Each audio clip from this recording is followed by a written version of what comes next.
kind of like that. You don't think? Especially when Halloween. You saw these officer over the weekend. Leave it, leave your weekend activities. There we go. I'm quiet. Some of these 80s and 90s things are pretty interesting. We took our kids to see E.T., the orchestra, and I forgot there were some questionable things in E.T. And, you know, you look back at these movies and you're like, oh, the stuff they were saying then, they're not saying that. I would take it over a lot of the things that they're saying now. All right, I'm seeing you, In Chris, different by the way. ways. So your camera's working at this point. Like, you can see on the lot, I watched with my nieces and nephews, I was like, I don't remember those bad. Chris, you ready? Sorry. We'll now call the October 27th meeting of the Ohio Elections Commission. The executive director, call the roll. Mr. Lyle, Here. Ms. Tavares, Here, Ms. Hagan, present. Mr. Knight, Here. Mr. Kreitz. Present. Vice Chair Kaufman. Here. Chair Beatty. Present. All members are present. Okay, the first order of business is the approval of the regular meeting minutes. No one. Go ahead. For October 13th, 2022. So moved. Second. Oh, go ahead. Go ahead. We're good. We've got a motion that's been duly seconded. Any further discussion on the motion? Any corrections? Okay, seeing none. All in favor signify by saying aye. Aye. All opposed, the same sign. Motion carries by a vote of 7-0.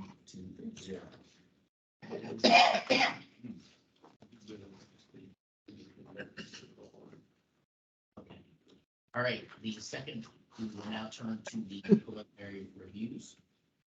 The first case that we're going to address is case number 2022G-020, Gabbert versus Ryan. I believe we have one of the commissioners would like to speak to a recusal. Yes, thank you, Mr. Chairman. So I just wanted to briefly exude that my desire is to recuse myself from this case for myriad of reasons, but most specifically something that I had spoke to the executive director about in advance of any communications with the commission, just because I felt like all parties were related to personal experiences I've had in one way or another, including the support of a party that's sitting in the room through different times in my life.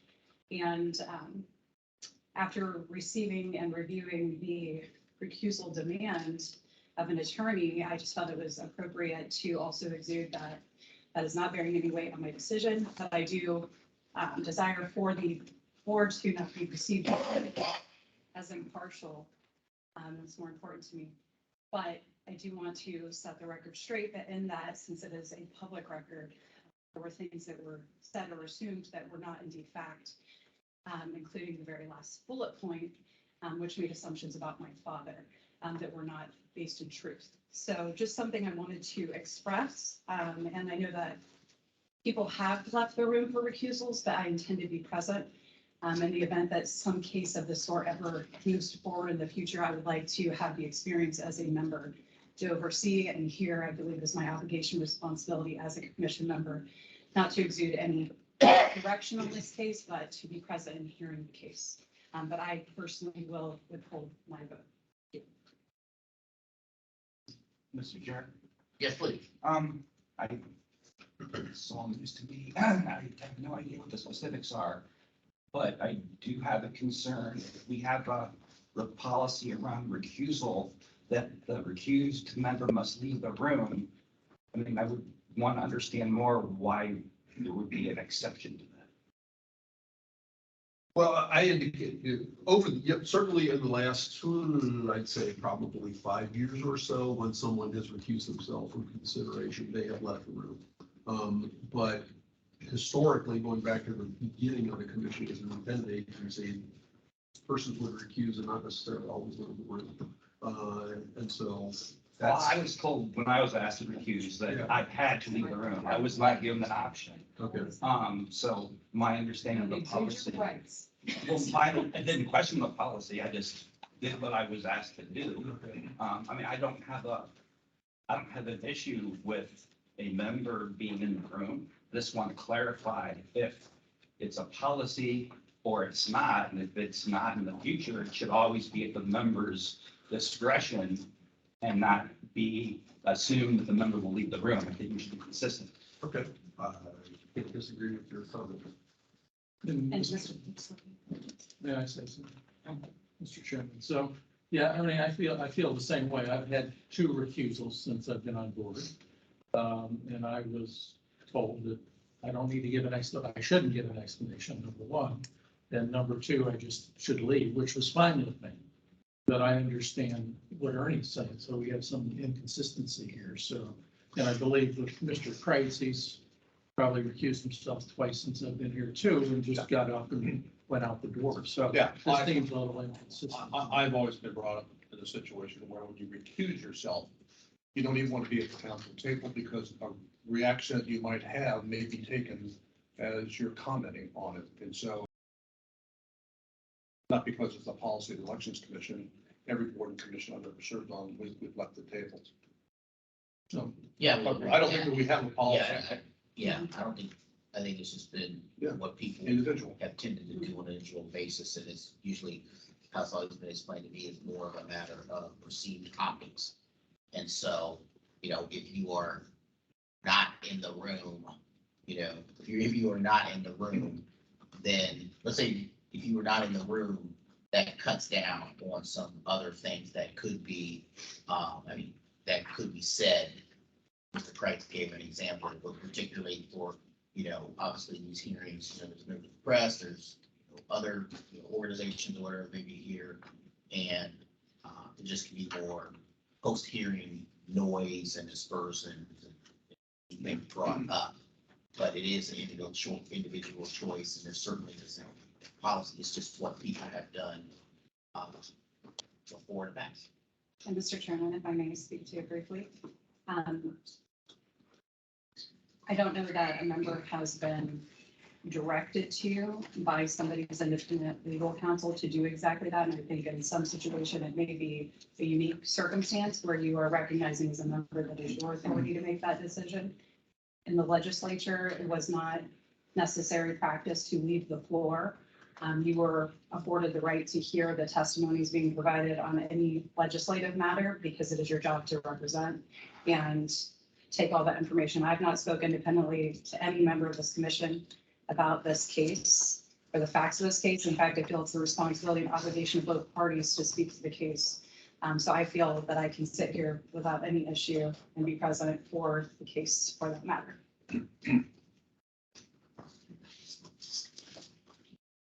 Okay, well, thank you very much for your comments.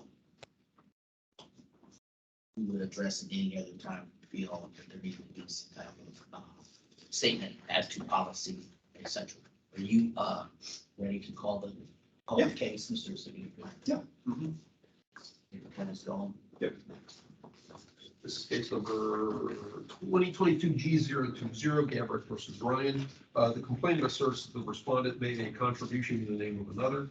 A response was submitted that was circulated to all of you for your consideration, that was received from the respondent's counsel, essentially denying the allegations and explaining the facts and circumstances of the case from that person's perspective. I think there are people here, but nobody signed up, so I don't know if anybody wants to speak to this matter or not. At least I'm assuming. I'm gonna stop you. Commissioner Haynes, would you feel comfortable remaining in, we talked about not leaving the room. Would you feel comfortable leaving the commissioner's table at this time for this particular proceeding? I don't think it's necessary, but if you'd like me to set in the I crowd, I'm think happy to do that. That would be my preference as the chair. Okay, well, I will, Remain in the room, but, sure. Absolutely, observation can be made from anywhere. right? I will also add, I exchanged emails with respondents' counsel over the last couple of days who indicated that they were not going to be in physical attendance, and may be monitoring and watching through the Clean Speed. Your presence. Did you want to speak to the matter any further? I think we'll base our response predicated on anything else that's offered by the complainant. Oh, you're with the respondent? Yes, I'm Oh. representing. Yes, Okay, Mr. Tucker? yes, sir. Oh, okay, well, you had indicated yesterday you weren't Well, coming, so, we came down. which is fine, okay.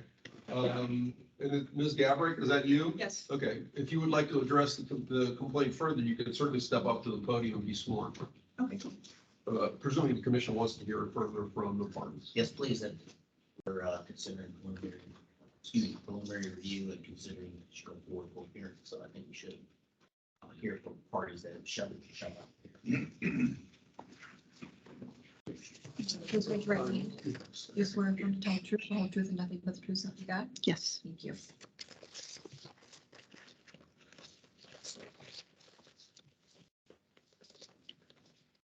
Good morning, Commission members. I'm Carolyn Gabrick, Treasurer of the Citizens for Responsibility PAC. In addition to the facts as stated in the filing, I would like to add that Mr. Mark Ryan is a 12-year board of Education member, and candidate in 4 elections, certainly should have known that by signing Mr. Dan Swisher's check over to the Marlington Forward PAC and having the donation recorded as from Mr. Swisher would constitute a violation of Ohio election law. Based on firsthand experience, the Board of Elections, the banks, and the Campaign Finance Handbook are all very thorough in explaining this legal process. In April 2021, community member Ms. Holton obtained a copy of the Marlington Forward PAC's December 2020 finance report and had communications with then Superintendent Dr. Michael Schreffler regarding the appropriateness of a school administrator, Mr. Dan Swisher, donating to a PAC that was attempting to close the township schools of the district that employed him. This led Mr. Swisher voluntarily producing a copy of this check to Dr. Schreffler and to board member Josh Hagan. Subsequent public record requests to obtain it have followed from myself and others for nearly 2 years, but Marlington Treasurer Patty Main stated for ever-changing reasons that the check, which she's had in her possession since May 2022, did not constitute a public record. After contacting the Stark County Board of Elections in my request dated July 8, 2022, asking if there are any amended campaign finance reports that had since been filed for the report in question, they responded that there were none. This seems unusual because since April 2021, Mr. Ryan, and presumably the PAC, has known of this issue and made no attempt to correct it.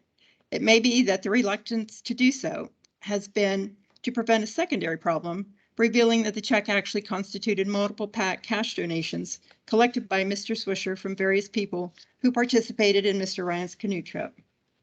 The connection between Mr. Ryan, Mr. Swisher, and the Marlington Forward PAC and the donation in question seems more than coincidental when we consider that, with the assistance of the Marlington Forward PAC, Mr. Ryan was reelected to the school board on January 1st, 2022, and as part of the new board majority, appointed Mr. Swisher as superintendent after Dr. Schreffler abruptly resigned on July 1st, 2022, naming this board majority in his formal resignation as the reason for his departure.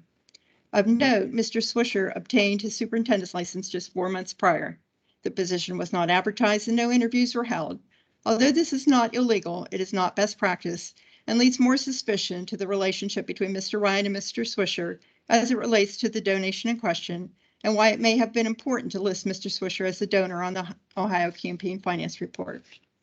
As treasurer of the Citizens for Responsibility PAC, I believe that the laws are the laws and should be enforced equitably to preserve the integrity of our political and electoral processes. Although I have seen the check, I do not have a copy to produce to you, but enough people have also seen it, including Mr. Ryan himself, that the complaint is substantiated by the statements that were submitted. If an actual copy is needed, Superintendent Dan Swisher, Board Member Josh Hagan, or Treasurer Patty Main could provide you with one from the copies in their possession. And I'll be glad to answer any questions you may have. Do any of the commissioners have any questions? No, just- Thank you for your time.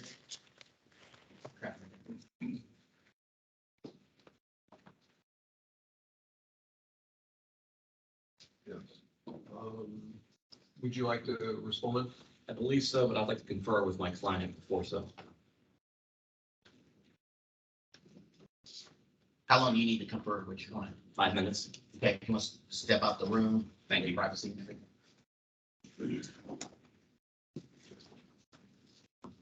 Private recess.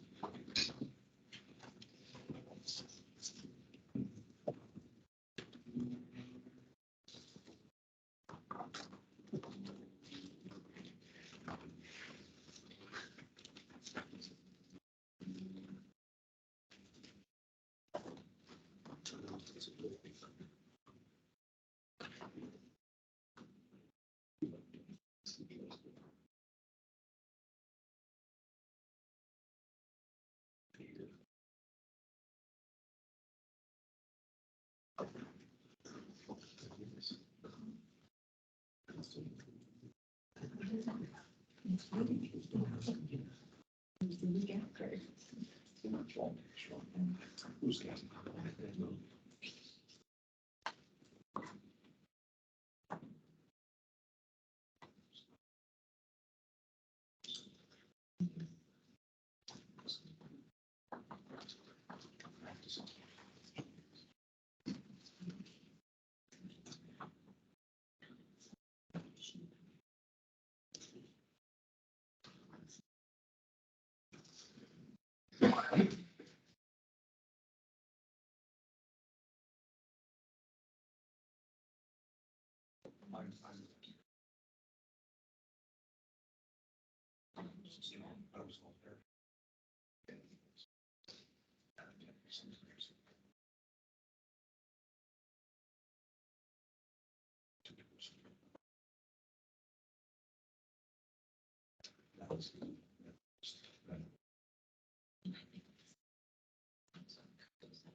Chris.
Yes, counsel, what's your pleasure here?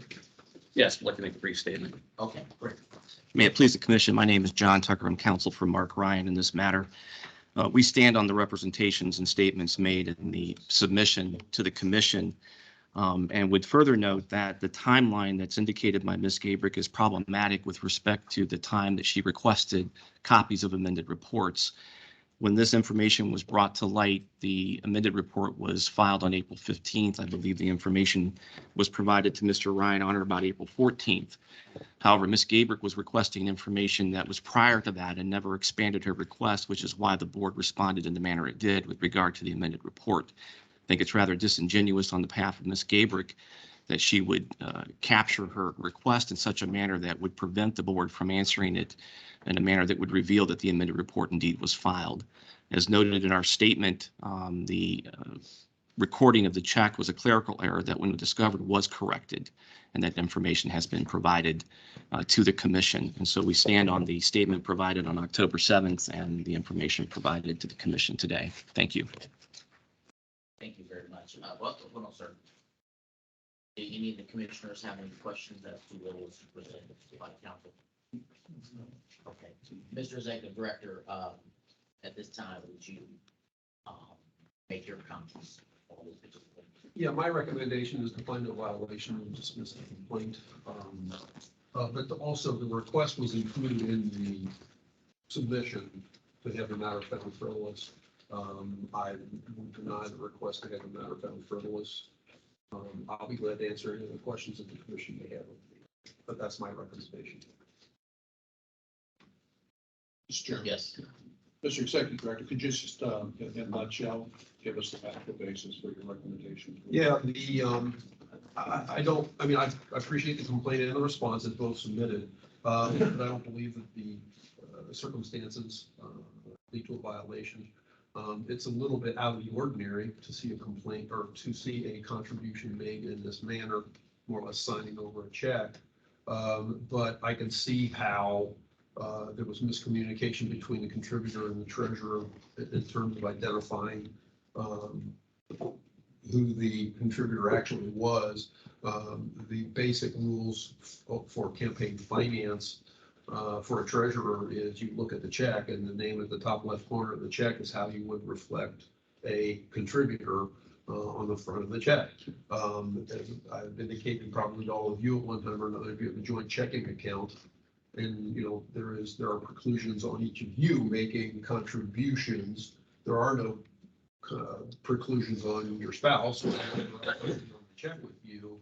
And so when you make a contribution, or when a contribution is made from that joint checking account, I should say, or making contribution, put a little note in the bottom left corner with a note that says this is a contribution from whomever, so that it's clear.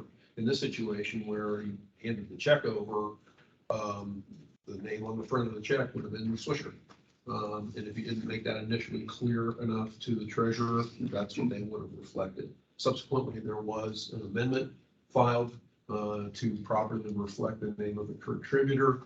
Obviously, information got to the treasurer that that was the case. That was submitted. The board accepted it. So that's why I see no violation. Certainly, I understand kind of the basis for the complaint. I appreciate the nature of the response from the respondent asking that the matter be found frivolous. But I can see how a mistake can be made, not necessarily be able to track where, when amendments were made, all that kind of stuff. And so particularly, expressed this before, for the commission to find the matter frivolous, I think it's got to be fairly egregious set of circumstances, and I don't view this as any kind of egregious set of circumstances.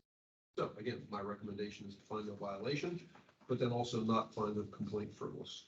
I'll be glad to answer any other questions. Thank you, Mr. Commissioner. Mr. Chairman, may I ask a question? Mr. Executive Director, I guess I would like to understand a little more the difference that you see in this case as opposed to other cases that, we see all the time. Somebody wasn't aware of a rule, or they weren't aware of the deadline. They made an honest mistake, but then we found a violation for good cause. Why is this mistake not a violation for good cause where others, their honest mistakes are? Because as I look at this set of circumstances, it's the treasurer's responsibility to understand who the contributor is. And we can't tell from this whether there was communication or whether she didn't understand what the facts and circumstances were as it related to the contributor. That hasn't been made clear either in the complaint or the response. And as the treasurer is primary person responsible, I don't know that the contributor has the same level of responsibility in a situation like this. To a degree, I guess you could say, I'm presuming that when the check was handed over, it was handed over, and said, hey, this is a contribution I'm making to the levy committee, which should have been sufficient notice to the treasurer that that Mr. Ryan should be reflected as a contributor. He's not the one filing the campaign finance report. He's not the one that reflects the information. Subsequently, he went back and had what they refer to as a correction made. And so I don't see a violation here based on all these circumstances. Go ahead. I I think, obviously haven't satisfied you. I can see that look right there. Phil, I want to make sure I understand what you're saying. The $350 check was the check that was written by Mr. Swisher to Mr. Ryan. Correct. For the rental of canoes, correct? Correct. Which was subsequently then endorsed over by Mr. Ryan to the Marlington PAC. Correct. All right, just want to make sure I understood. Correct. And I think if you look at the check, on the back of the check, it says paid in the order of Marlington Forward, and it's signed by Mr. Ryan. You're not going to be able to negotiate a check unless it's done that way, so that the identification of the recipient is on there and the person who's responsible for the check. Right. And so, that certainly adds into the situation to me that says it should have been properly reflected as a contribution because Mr. Ryan signed the check over. It was his check. Once Mr. Swisher cuts it, and so, then he hands it over. It says paid to Marlington Forward. That adds in as well, I think, to the circumstance that says, there was a mistake made. It should have been properly reflected that the contribution was to Mr. Ryan. So he's Subsequent. focusing on the conduct of Ryan, That's correct. That's right? Focusing on the conduct of Ryan, not the conduct of the treasurer. Correct. He's focusing on the conduct of Ryan. And the treasurer is not appropriate. Appropriately did what he needed to do. In looking at the check, it's certainly signed over appropriately, I guess I should say. So because the treasurer's not in the complaint, even if it was a violation of the treasurer, we couldn't find the violation of the treasurer because it's not in the complaint. Right, because of the treasurer is not a party before, Okay. nor is the committee.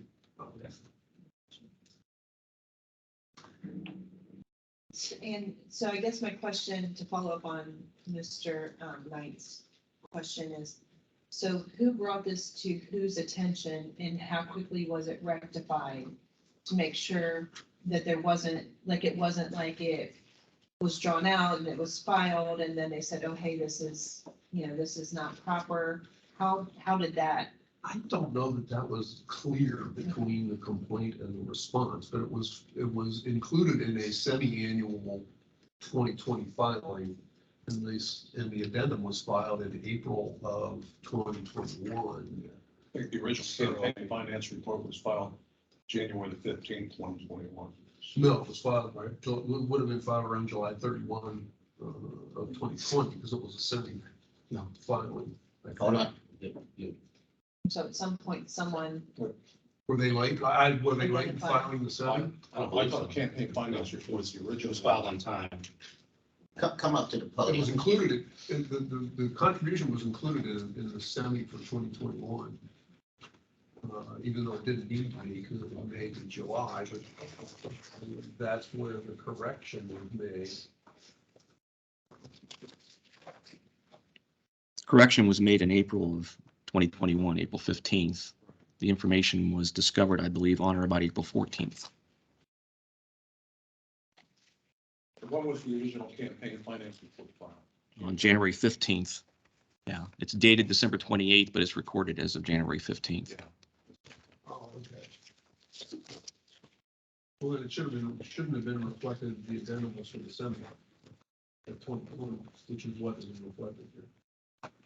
so all within good timeframes, as soon as the mistake was noted, they rectified and refiled and everything is in compliance.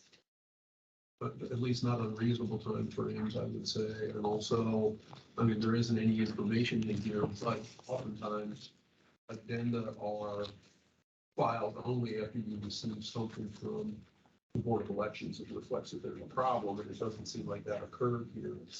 At least there hasn't been any comment about it either way, either in the complaint or the response. And so it would appear that the respondent discovered the problem and immediately had it corrected by the treasurer without any intervention from the Board of Elections. That was my question. Yeah, thank you. Thank you. Thank you. Thank you, sir. Oh, you were looking at what you. No. Any other comments or questions from the commissioner? Okay. And Mr. Executive Director, would you repeat your recommendation? Find a violation of the complaint, but also do not find the complaint frivolous. Okay. Mr. Chair, I move we follow the recommendation. I move that we follow the recommendation of the Executive Director. Okay, do we have a second? Second. Okay, there's been a motion that's been duly seconded. Any further discussion on the motion? Seeing none, all in favor signify by saying aye. Aye. All opposed, the same sign. The motion carried by a vote of 6-0.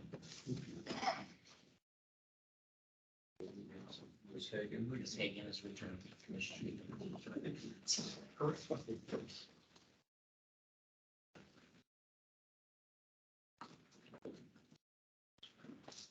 Okay. We can take Mr. Douglas on the board, and Mr. Booker. Okay, let's go ahead. We have individuals who have decided to travel to Columbus and appear. And so we will actually move the agenda and docket out of order a little bit to accommodate those. Mr. All persons. So Chairman Beatty, members of the commission, on page 2, under the $50 fine category, item number 25, Malcolm Douglas, case number 2021 R-370. Mr. Douglas is here. This is one of the cases that would be included in the updates that are before you. Of course, I say that, but I'm not prepared to answer any other questions that I have here. Bear with me for a second or two. Mr. Douglas was referred for failing to file a requested addendum that would have been due in March of 2021. Reports were filed yesterday. Mr. Douglas submitted a response to the commission, which has not been circulated to all of you. He submitted the actual written copy today. His explanation was essentially that the previous treasurer, who was an employee, subsequently left her job. And he had himself declared treasurer. Unbeknownst to him, certain changes were made to the last filed campaign finance report. So when he tried to file a subsequent report that was originally identified as being incorrect, so he eventually gotten around to updating the reports. Part of his response was that the file that he had for his campaign finance information was temporarily lost and easily found.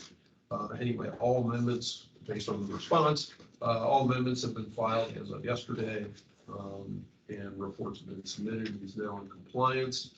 My recommendation, based on the materials provided to me, were to find a violation and impose a fine of $50. Not exactly totally why, but certainly one of the main elements is the length of time between when the reports were not originally filed and when they were. Certainly, if the commission would like to hear further from Mr. Douglas, considering he is even though he is a legal counsel, because this is the office he was running for as prosecutor, because he's appearing on his own behalf, he would need to be sworn to address the commission if the commission would like to hear from him further. Yes, we would. You want to be heard from, correct? Certainly. Do you swear from to tell the truth, all the truth, and nothing but the truth, so help you God? I do. Thank you. May it please the commission, my name is Malcolm Douglas. I'm from Ashtabula County, Ohio. I think my appearance here today is out of respect for the commission, since I had to my dirty laundry wound up on your desk, I figured it was the least I could do to drive down to address it. Number one. Number two, to make any explanations or respond to any questions that the commission might have. Number three, to potentially voice a couple of concerns that I had. And while I'm not necessarily taking any objection to Mr. Richter's recommendations, if I'm going to get spanked, I would just as soon get spanked in person. In this particular matter, I have a long-running disagreement, would be the politest term, with the Ashtabula County Board of Elections, who keep insisting, even as of yesterday, that my reports were inaccurate. I have had $217.02 in the campaign committee's account since the end of the primary. That has been a consistent figure. And in what would have been June of 2020, in the post-primary report, the individual at the Board of Elections who takes the reports advised my secretary, who was a then treasurer, that her figures were inaccurate and that we actually had to, she increased the amount of cash on hand. And by inferring that we had carried forward the wrong number. When we, and I've always held that it's the right number because that's all there was, $217.02, and that figure is burned into my brain at this point. There was one report that was my treasurer submitted where the and this is where the difficulties come in. I believe it was the post-primary report where the Board of Elections, through their representative, amended the report by interlineation, handwriting in the figures, which they are still insisting that I carry forward. I just want to terminate this committee, and I'm going to strive to work with the local Board of Elections to try and get this thing wrapped up. But in good faith, the addendum that I was requested to provide would have provided inaccurate figures. So what I wound up doing, once I was able to locate the original file from 2020, I wound up going back through and amending everything from that point forward. And they're still taking issue. And I'm going to be submitting it to a CPA to go over my figures, but it's not much money. And everything has been accounted for. I believe you have all receipts, as does the Ashtabula County Board of Elections. So I'm free to answer any questions. This is not my realm of expertise, but I'm trying to be open and transparent at this point, and hoping you don't spank me too bad. Mr. Chairman, and to the witness, Mr. Douglas. Yes. Is this your first election? Yes, ma'am. And last. Don't say that. You don't want to do it again. Oh, it was the equivalent of a public keel hauling.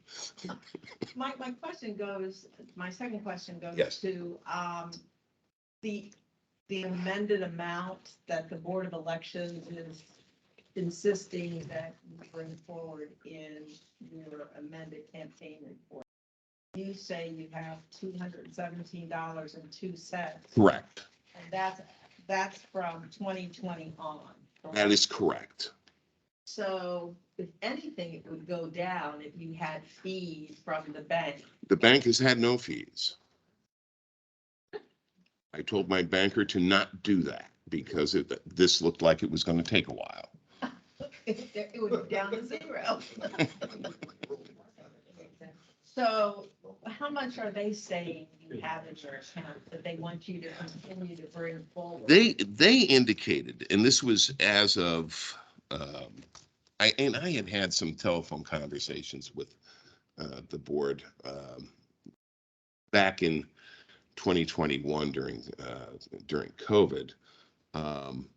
And I said, this is what I have in the bank. They said, I don't care. They indicated they didn't care that I had to bring forward the amount. The amount that was supposed to have been brought forward was, 1 second here.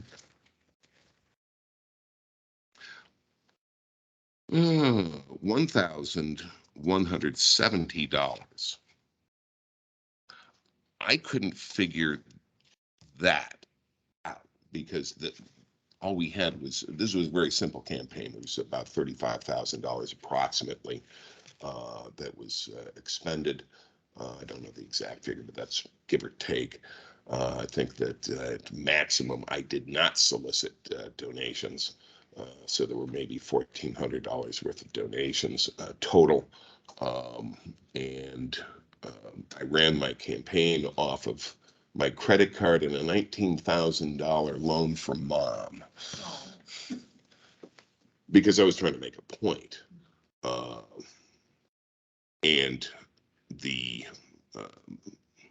So I'm just trying to figure out how to get this thing wrapped up. I'm not trying to delay it. And I did have approximately 3.5, 4 months where I was absent from my office at the end of 2021, beginning of this year, due to some fairly invasive surgery. Thank you. Any other commissioners have questions before we move on from the executive director?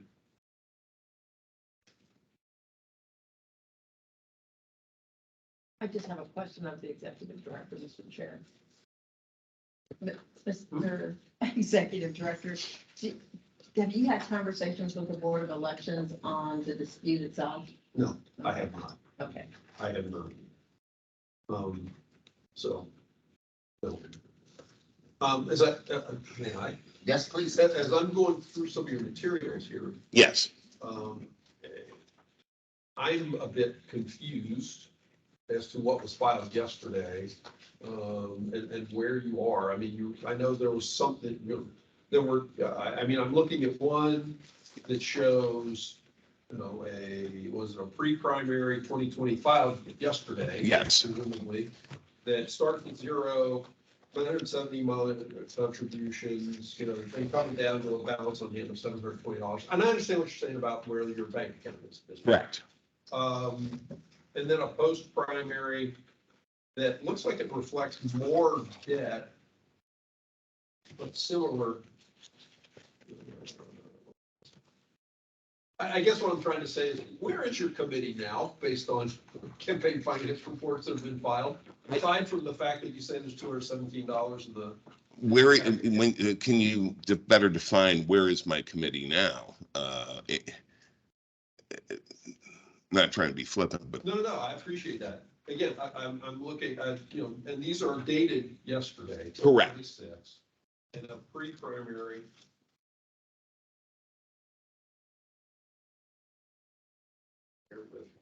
And I'm just looking at the cover page. Pre-primary ends with a balance on hand of 720 and loans outstanding of 10,883. That's a pre-primary. Correct. And then there's a post-primary.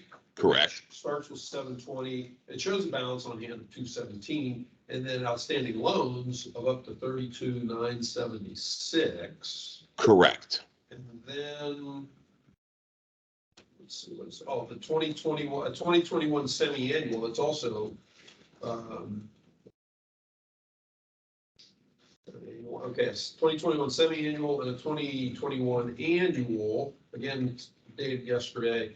That show the 217 and the 32,976. Correct. As an outstanding. That's where your committee, that's where you reflect your committee actually is right at the moment. I believe so. Okay, and you want to terminate. Correct, which means it's my understanding, I personally would have to forgive the the debt that was or the loan that was attributed to me. Well, or this- whoever it is that you owe the loans to would have to give those. because Correct, this is which would be collecting me. loans. Part of it's me, part of it is my, $19,000 came from Margaret Douglas, Okay. and the balance, yeah, it was run up on credit cards. Okay, I just wanted to get a handle on where you were, I guess, at this point. Oh, yeah, And so you'll be able to do that then presumably?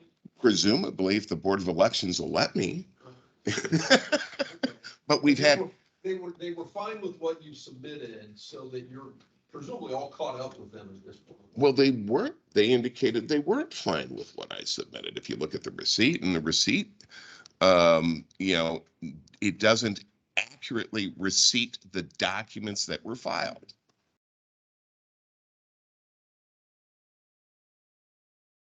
Oh, okay, it does say amount of fraud.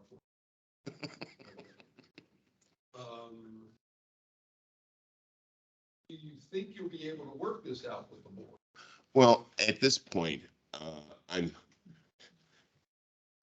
on my way back through Cleveland this afternoon after I stop at German Village for some sausage for lunch. I am going to be stopping at my attorney's office and saying, please, dear God, take this and try and work it out with these folks, because it is a very contentious situation that we have up in Ashtabula County. I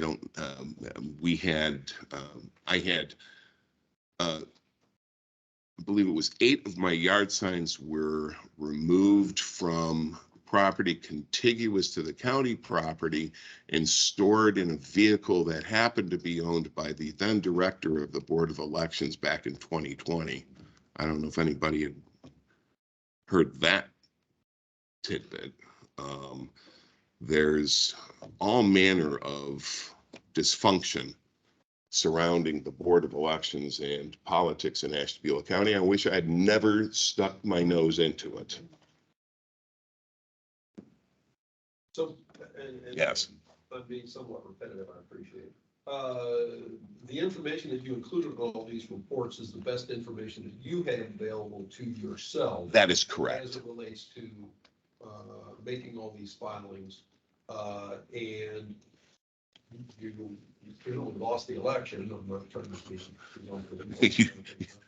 You are right. And you're desirous of terminating this campaign committee. Absolutely. But I've obviously kept it open because we can't arrive at a final figure, even though there's $217.02 in the account. Go ahead. I have another question of the executive director. My question is it usual for the Board of Elections to write on the report their total? Were you talking to Mr. Douglas earlier today? And I say that only because that was the question that he asked me when he submitted these materials to the office. Yeah, to me, it's out of order for a board staff member to correct a report. That is to be left up to the candidate and their treasurer. The assumption, and we all know what assuming gets you, the assumption that I am making is that they did that and probably reflected it. I talked to them about it. I'm assuming they reflected that to his previous treasurer, who subsequently left, and it didn't get updated because I would say that it is out of the it's out of the ordinary for the board to do something like that and not inform the treasurer. I would think that, because I've seen other reports with markings on them where the board's working with someone and they'll do that, but then make sure that the treasurer knows so that report can be updated. They would want to addendum back, get the addendum filed, and then everything is hunky-dory from there forward. So your question is, I think, a good question, which I don't know the answer to. The other point, Mr. Executive Director, the other point for me is if they think the filing should be the bottom line should be a certain amount. They can send notification to that treasurer that your reports are inaccurate, but they can't, and you still have to document to come to that point. Right.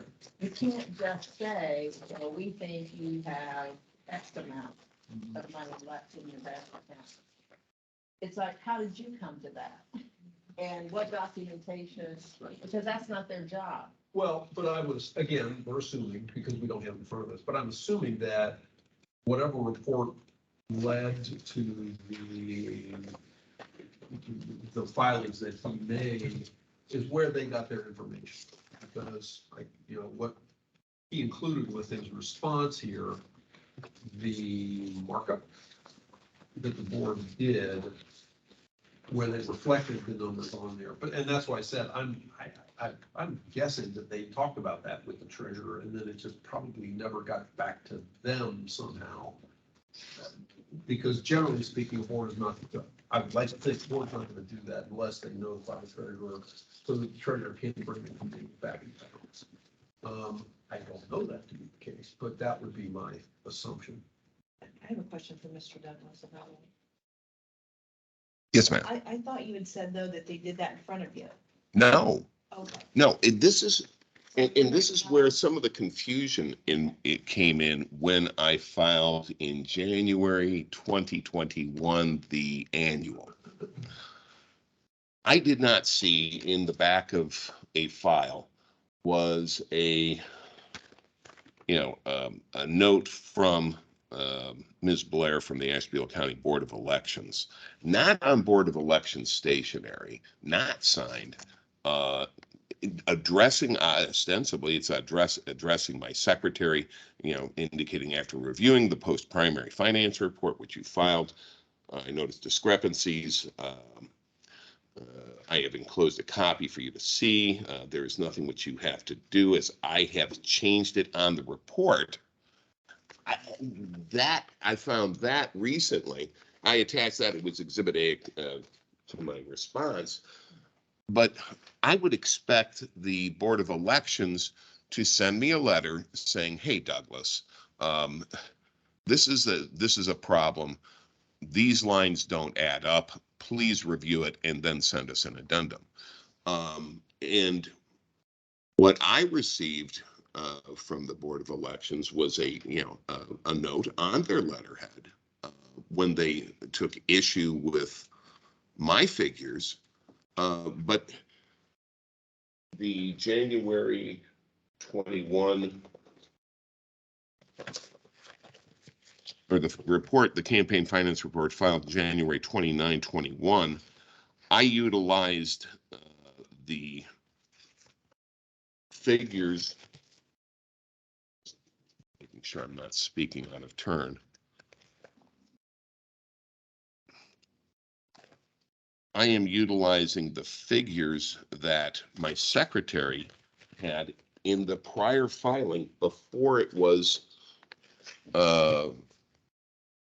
altered by interlineation by the Ashtabula County Board of Elections representative. Now, I'm fond of saying there's the Ohio Revised Code and then there's the Ohio Revised Code as it is interpreted in Ashtabula County. But this led to confusion. And for whatever reason, Ms. Blair, because she was the one that the documents were handed to and she received the filing yesterday, she is still holding out that we've got the wrong figures. I've been through it. I wasn't a math major. There's a reason why I'm a lawyer and not a CPA. But I went through everything with a fine-tooth comb. I have accounted for every dime that was received, every dime that was advanced by myself through a credit card. I think there was one $27 bill I paid cash. That I accounted for. There was one $19,000 loan from my mother. Everything's been accounted for, and every expenditure has been accounted for. This was a campaign that wrote 4 checks.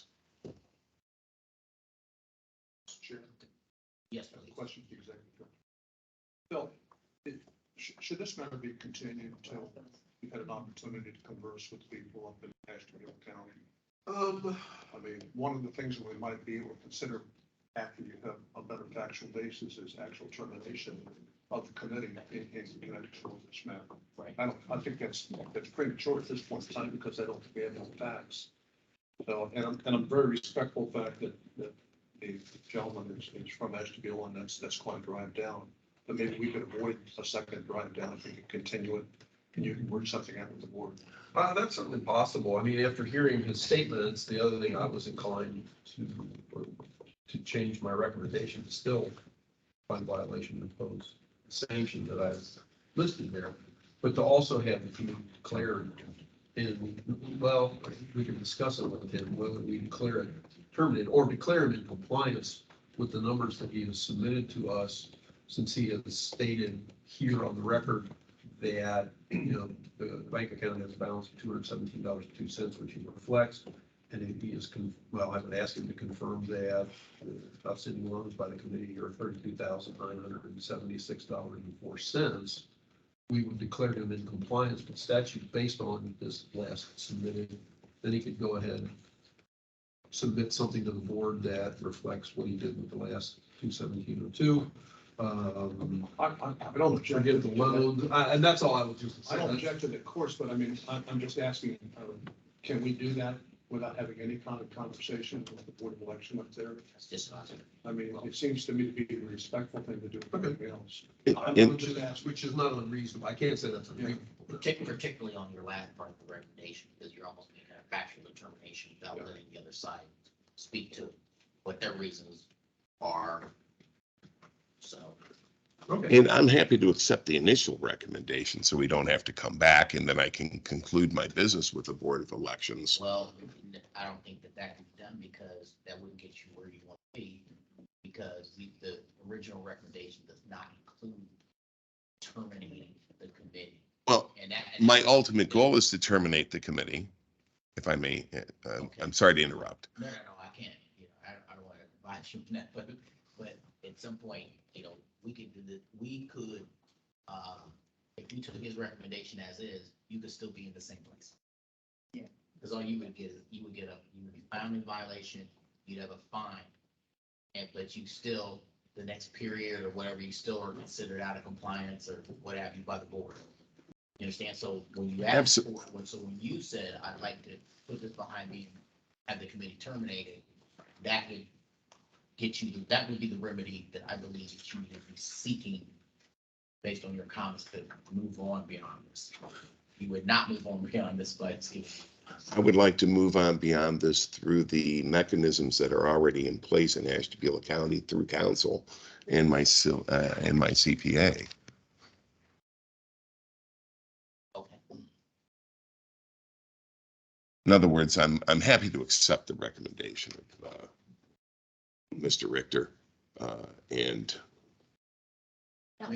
Yeah, I guess on that point, I think I agree with Mr. Price, Commissioner Price, is that we should either continue this because we don't have the voice of the Board of Elections. And if we found a violation, which I have a hard time agreeing to that, if we find a violation, then he would still be back in the same spot Right, that's what with the Board of Elections. That same amount would be carried forward, and then whenever the next report is due, That's right. even if you file to terminate, there is one more report due. Well said. So I would move, Mr. Chair, that we continue this case. Second. Okay, there's been a motion that's been duly seconded. Any further discussions? See, Do we want to continue to a date certain as opposed to just continuance? I think it might be better to set a date. Do you have an objection of that? Tim? No. no, that makes me.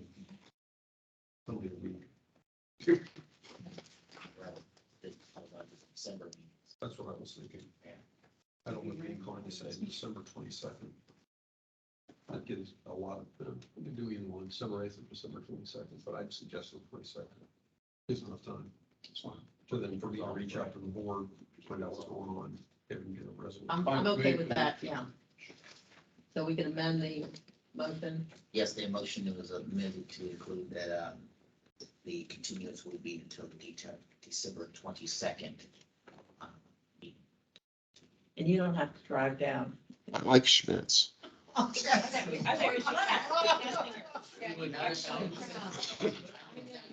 they're gonna, I think they're gonna have one in Cleveland soon. Really?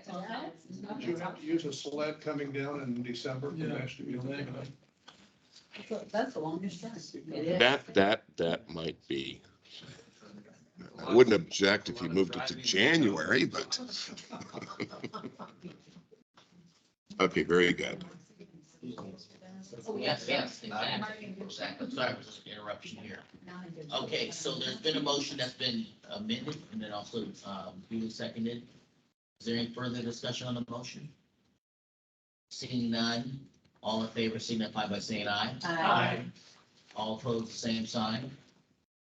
Motion carries by a vote of 7-0. Thank you very much.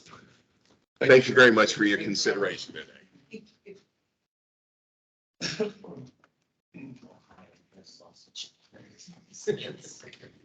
I like their fruit sandwiches. I don't eat meat, so. Have a good day. I haven't been there in a long time, but they used to have this like sausage I get a buffet. steakhouse to eat steak. Then she Don't leaves. Forget Atkins Diet Dream. Don't forget the cream puff. Sounds good.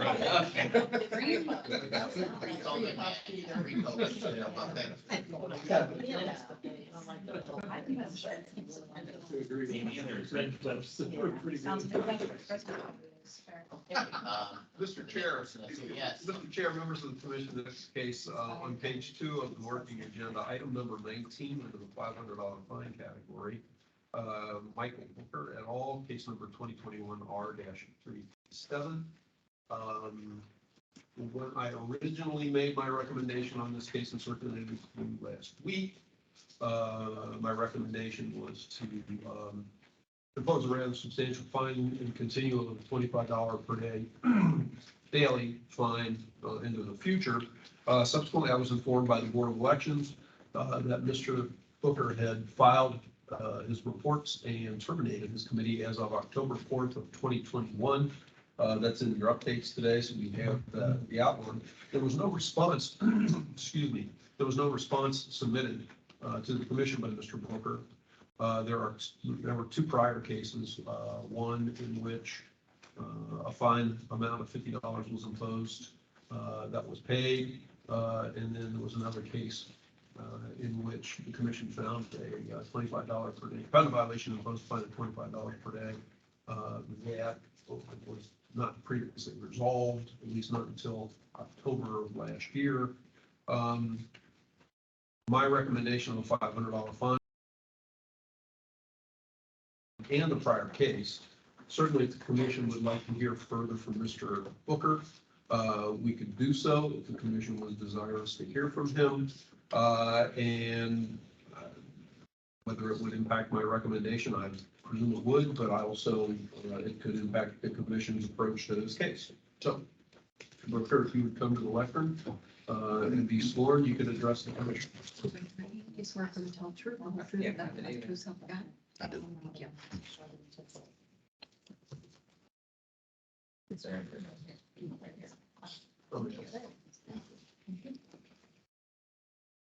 Good morning, Commission. I drove down from Cleveland, just like Mr. Douglas said, I'd rather get spanked in public. I've been dealing with this. It was a small election, first time being, having a campaign fund. It was less than $5,000. I've been dealing with the Coweta County Board of Elections, had 4 different finance advisors, the last being Mr. Wells. And Mr. Wells told me everything was submitted, everything was good. And I contacted Mr. Richard, and I never got a response back. I've been sending emails, phone calls to the board and here, and I never got a reply. My last correspondence was on April 5th. And it said, just following up on my phone call from April 4th, receiving the same letter about these cases again. As I explained over the phone, I was told by the Cuyahoga County Board of Elections, Mr. Robert Wells, that everything was turned in and I was in compliance at this time. You said you would check on it and call me back, hoping no call back means I'm good to go. However, I don't want to take that for granted. I touched base to ensure that the fact that this is good to go. I'm here because my name means a lot to me, and my name on somebody's desk in a negative light affects me. That's why I drove down here to make sure that I know exactly what I need to do to terminate this thing and make it go away. Because every 6 months I'm getting another letter and I'm like, okay, what do I need to do next? And that's why I'm here. Any questions?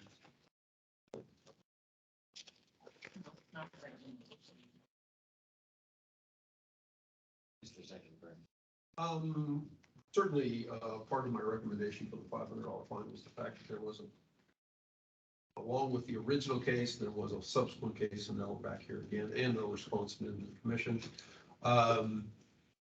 Based on the efforts undertaken by Mr. Booker, and his statement that's now, my recommendation would still be to find violation because the reports were not timely filed, but to then impose a fine of $100.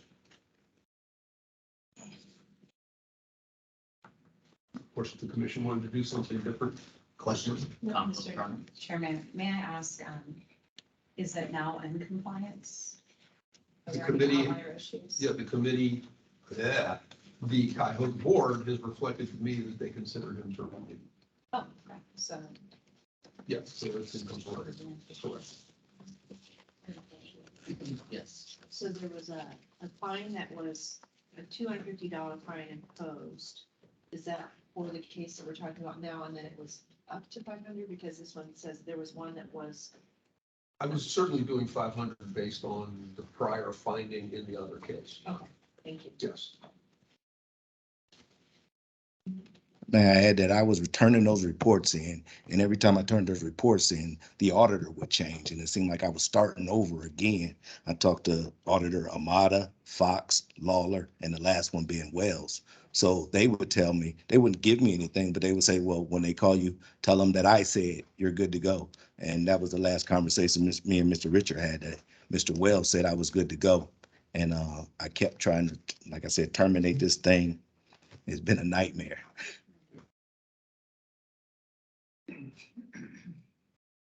Mr. Chairman. may I ask, I was just gonna ask if this is the first. Well, we did have, there was a prior case, yeah. That's okay. Yeah, okay.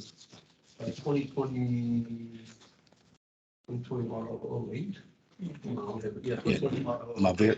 My very first report was a day late. I got sick that day and I turned it in the very next morning, and I came before you via Zoom and paid a $50 fine for being a day late. But that was the only violation I had. Right. And then there was the other case, in the pair of cases in the intervening period, which we consolidated, and then this one.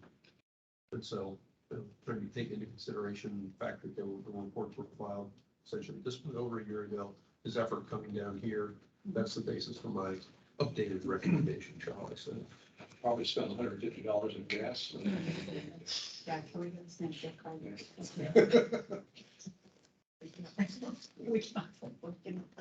Mr. Chairman, just one Thank you. question of the witness. Mr. Booker, you said that you want to terminate the Absolutely. committee as well. So would that be a part of our recommendation as well, Mr. Richter? According to the board, he is terminated. Oh, already When terminated. I got my notice back from the board, which I'm looking at, it says complete and terminated 10/4/2021. Okay. And I just double checked in the database just to make sure there wasn't anything else floating out there. There isn't. This is the only outstanding matter. Mr. Chairman, I would move to accept the chairman's amended recommendation. Second. Okay, there's been a motion that's been duly seconded. Any further discussion on the motion? Yes. Oral? Could you please repeat what the recommendation is? To find a violation and impose a fine of $100. $100, thank you. Commissioner? That sounds like you, okay. Again, there's been a motion that's been duly seconded. Any further discussion? Okay, seeing none, all in favor, signify by saying aye. Aye. All opposed, the same sign. Motion carries by a vote of 7-0. Thank you for your time. Yeah.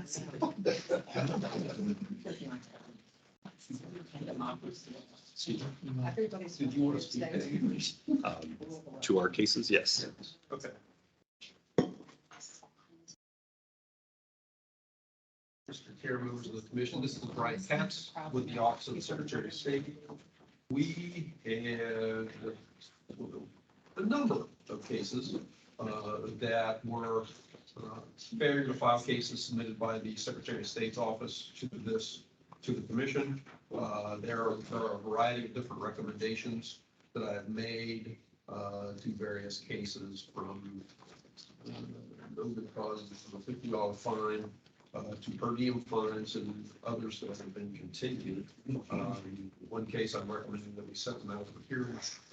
Did you want to speak to which cases you wanted to address, and then we can work through it that way for you? Thank you. I'm just prepared to speak on any of the cases that you have questions about or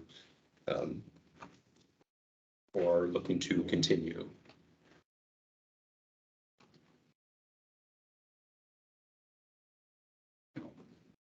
Well, we can go through and get to the SOS cases. And then we can figure out if he wants to respond or not. Let me just go through it in normal course or move his to the front. Doesn't- I mean, I don't know which ones they are, to be honest with you. Well, Looking at it. anything with an S, but I mean, that we'd have to go through and identify it that way. Just list those out. Let's just go through, I can pick out the S. Yes, please. From the top to the bottom and Yes, just. No, that's You it. got one on the first page for We do have you. one on the first page. Okay.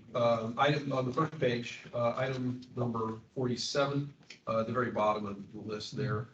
Joshua Smith, 2021 S-025.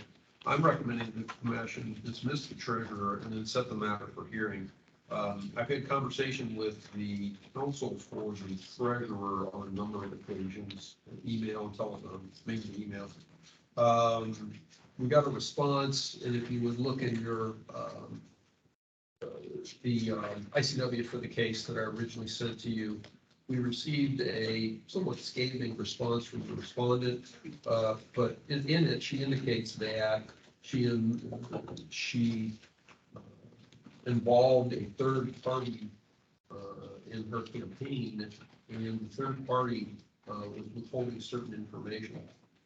My reason for requesting the dismissal of the treasurer, and his counsel has indicated to me that he really had no involvement in it, and the treasurer did all the things, and he also asserted that the third party was withholding certain information. So I'm recommending we set the matter in for hearing, trying to find, identify that third party, subpoena that person with one permission, and see where it goes from there. So that's the basic outline for my recommendation. Did you want to speak to that any further, Mr. Katz? Yes, just she has quite a few issues in her reports, and so we do not object to having a hearing on this matter. Thank you. So moved. Sorry. Okay, we have a motion that's been made and duly seconded. Any further discussion on the motion? Seeing none, all in favor, signify by saying aye. Aye. Okay, motion carries. All right, for everybody's information, how I'm going to approach this is just going back down through the meeting agenda and isolating those cases that have an S in them. The next one is 2021 S-043, item number 52, under the $50 fine category. We received a response from Mr. Mehta, who indicated that, gave an explanation. It's included in your updated ICWs. The reports have been filed. I can't remember what the nature of the response was, but because it was his first time before the commission, And because he did submit a response, my recommendation is to find a violation and impose a fine of $50. Part of it is he has subsequently moved out of state. Not that that's the all of it. Said he got married and moved out of state.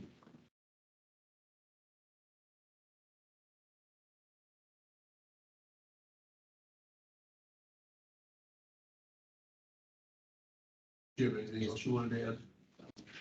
It appears Mr. Meta has responded to our letter and has filed the missing reports, so we have no further issue with him and no objection to the fine.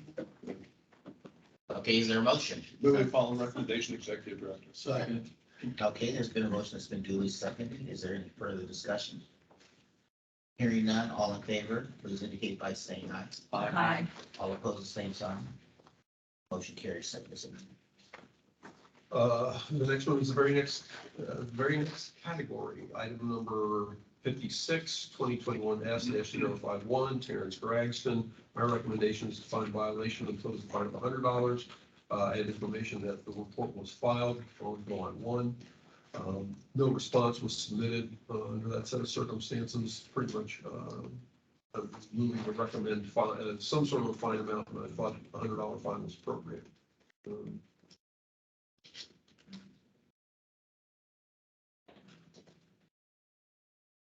Do you have anything else you wanted to add? No objection from the Secretary's office. Thank you. Is there a motion? Is there a second? Second. Okay, we're not accepting your motion, so we'll accept your second. Second. She's like, so moved, second myself. Commissioner Lyon. Okay, there's been a motion that's been duly. Can you get clarification on who, for the record, who made the motion, who seconded? Because there were a couple names came up at once and. Ms. Kaufman made the motion and Ms. Hagan seconded is what I had. That's how it sorts out. Okay, all right. I'll be back. Sees this council.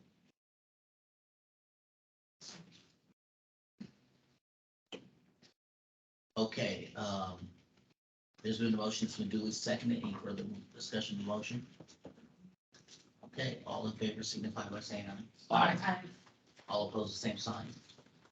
Motion carries. The next item for consideration. The next one in the line, 2021 S-021, Donald Burns. If you looked at your, the original set of ICWs that I sent along to you, Mr. Burns has not submitted his report, but he did submit a response that explained he had issues and could not. Let me just double check. This is what I had in the response. Mr. Executive Director, did you say 012 or did you say 021? 012. If I Okay, said it otherwise, I misspoke. It's Yeah. 2021 S-012. okay, thank you. Item number 45. I saw it too. Thank you. I thought Ernie was gonna be on it, but then you got it covered, so. I can tongue tie. Oh my God.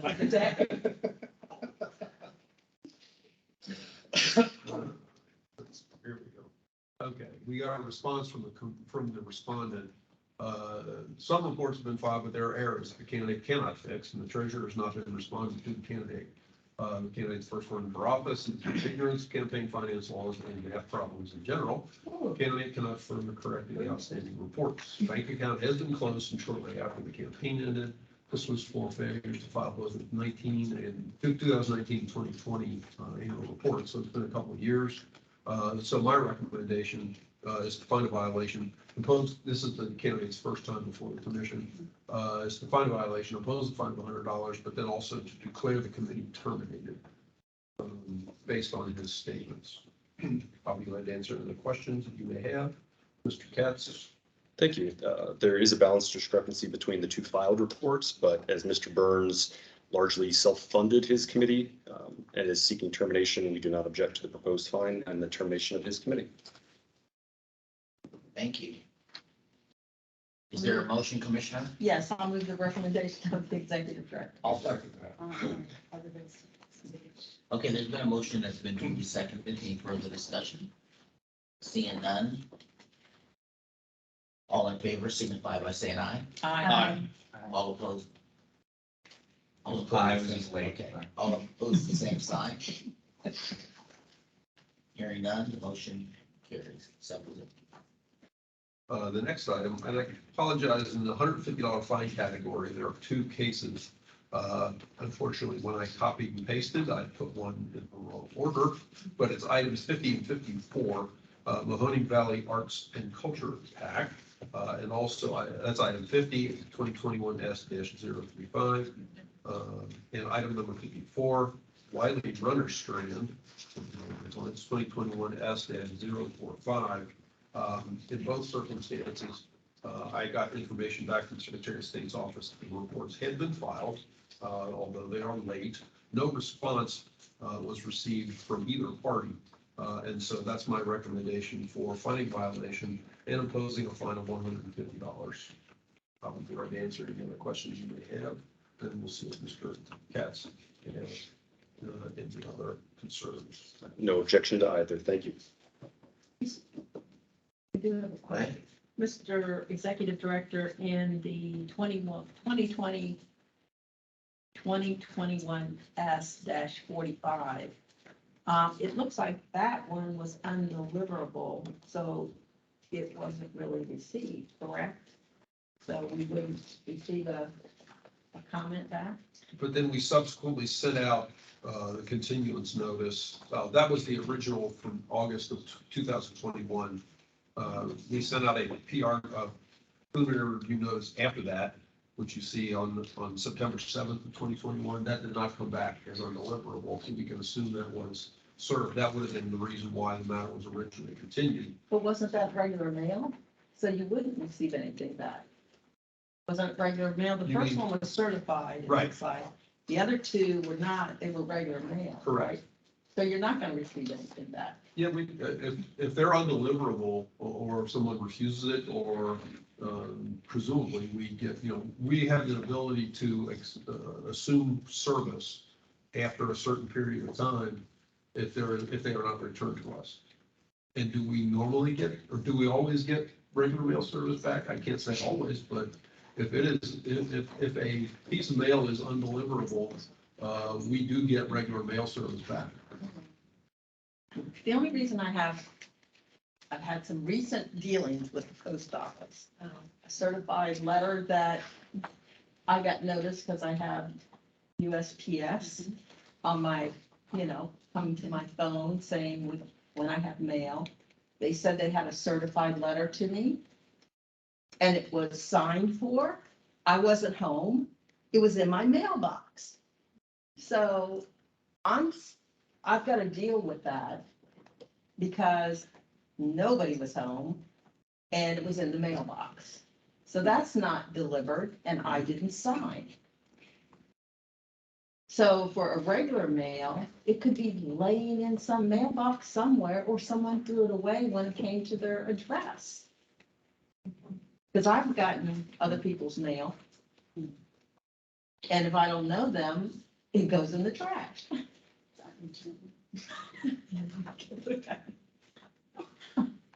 I get the mail from the previous owner of my home weekly, and I've been there for nearly 6 years. Oh, and we will get things returned to us from someone that will put on there, vacant person, et cetera. Our rules though indicate that if we don't get something back, that we have an ability to assume service. And if we don't have that capability, then we're gonna have to start to potentially dismissing a lot more cases than we already dismissed. And plus, this was a 2021 referral where the due dates were in 2021. The report was filed in April, according to the information I got back.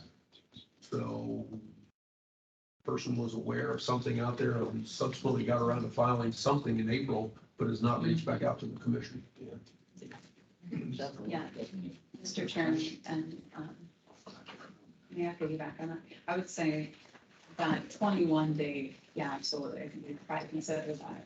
Especially since you mentioned the report, the other 9/7 day or September date of this year, I've seen nightmares with the USPS over the last year. I'm in the funds received department of our ministry, and we get things back that we mailed out 8, 10 months previous that suddenly pop up, or they'll send in a stack of donations that they have kept at the post office in some unbeknownst room to us that were dated like June of this past year. We're like, where was this? In the end, I mean, it was postmarked and then received half a year later, so. I got a Christmas card in May. It's been questionable at best. Yeah. I get canceled 2 checks this year that I mailed out and were never received. Some of them received. They were sent out in May. Wow. I just had to make that recommendation to a supporter. We've not seen that check. It has not arrived here. Go ahead and void it. Best practice, because it's somewhere. We don't have it. It's crazy. A year ago, we could probably make that assumption, but that was recent. Right, yeah, recently. Because everyone's having problems with stacking. I'll just say that.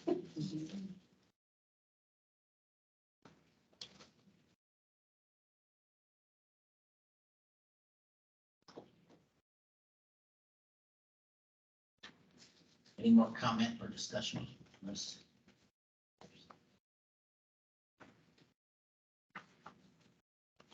Is there a motion?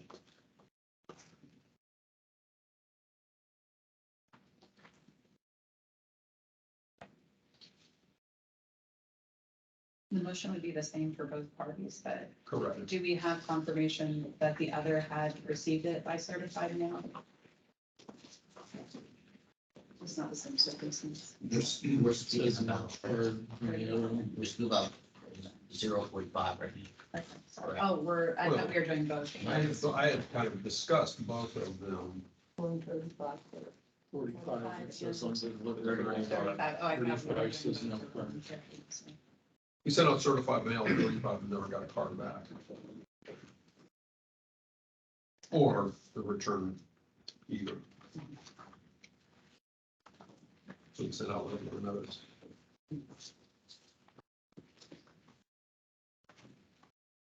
All right, Phil, I apologize, Mr. Chairman. Okay. I just want to make sure, with respect to 035, have we affected good service? I believe so, yes. And with respect to 045? I believe so, yes. Based on our rules and our standard operating procedures, yes.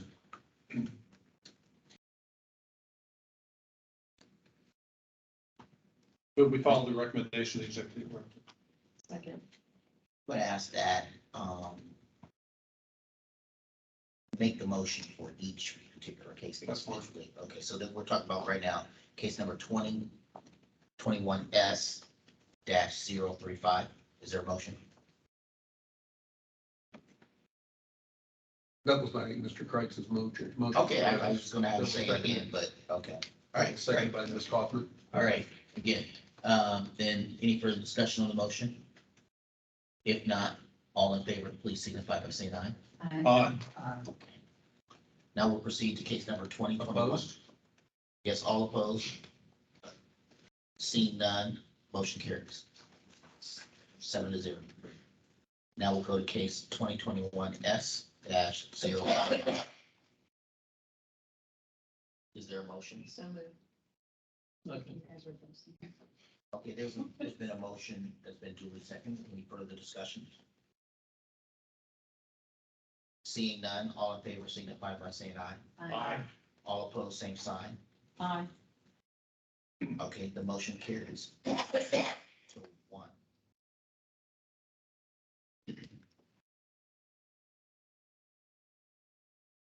That is all of the Secretary of State matters on that page. If you go to the top of page 2, or page 3, excuse me, page 3, items number 48, 51, and 55, 2021 S-027, 037, and 046. Those are circumstances where they were failing to file certain reports. Those reports have not yet been filed. And so my recommendation is to find a violation and impose a fine of $25 per day until the reports are filed. And give the opportunity to have the matter reconsidered. If the reports are filed and a response is submitted to the commission. I'll be glad to answer any of the questions that you may have. Mr. Assistant Attorney General, do you have comment on this? Or these with the Secretary of Oh, State. second. With the Secretary of State's office, sorry. I have a different agenda that you're working off of. Do you mind reading the second, third case numbers again? 027, 037, and 046. 027 is Paul Mitchell. Yep. 037 is Kill the Super PACs. And 046 is Cassandra McDonald, all at all. No objections to any of those three. Thank you. Second. Okay, we have a motion to accept the executive director's recommendation as to case number 2021 S-027 -037 -046. Is there, there's been a second, there's been a motion that's been seconded. Any further discussion on the motion? Seeing none, all in favor signify by saying aye. Aye. All opposed, the same sign. Motion carried by a vote of 7-0. On that same page, down 2 items, under the $25 per day with reconsideration option with payment of $250.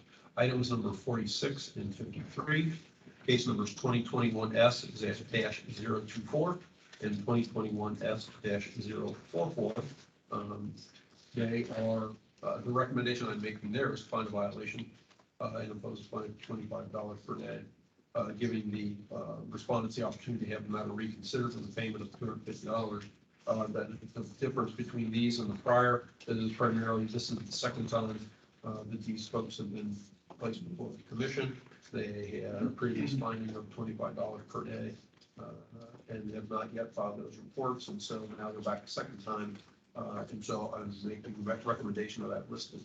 I'll be glad to answer any of the questions that you may have. Okay. Mr. Counsel for the Secretary of State. Thank you. No objections, sir. Okay, is there a motion? So moved. Okay. Is there a second? Second. Okay, there's been a motion that's been duly seconded. Any further discussion on cases number 2021 S-024 and -044? Seeing no further discussion, all in favor, please signify by saying aye. Aye. All opposed, the same sign. Motion carries by a vote of 7.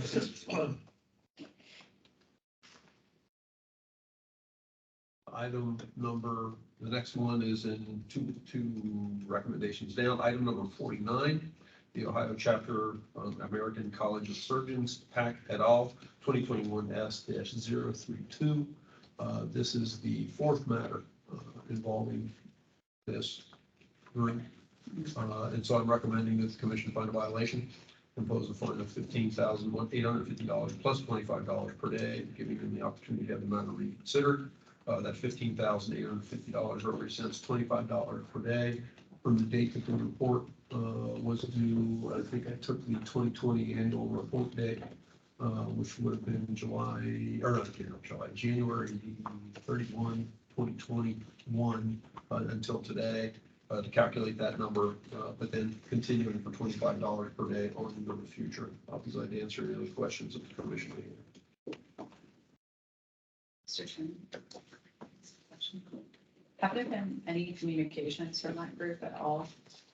No, not to me. Yeah. And I doubt with the Secretary's office. I having to look at that yesterday on their website, and it's an all zeros. The last report filed, at least, was 18 annual, I think, and it reflected all zeros. So, anyway. We were talking about the Ohio Chapter American College of Surgeons. The last I printed was a 2016 annual with a balance on hand of $2,900 and some change. At the time of the referral, our office emailed the treasurer and committee addresses as well as then called the treasurer and committee's phone numbers, leaving voicemails for the committee, but have not received a response from the committee. Mr. Chairman, may I ask one more question? Yes, please. Is there a point at which we make an effort to terminate or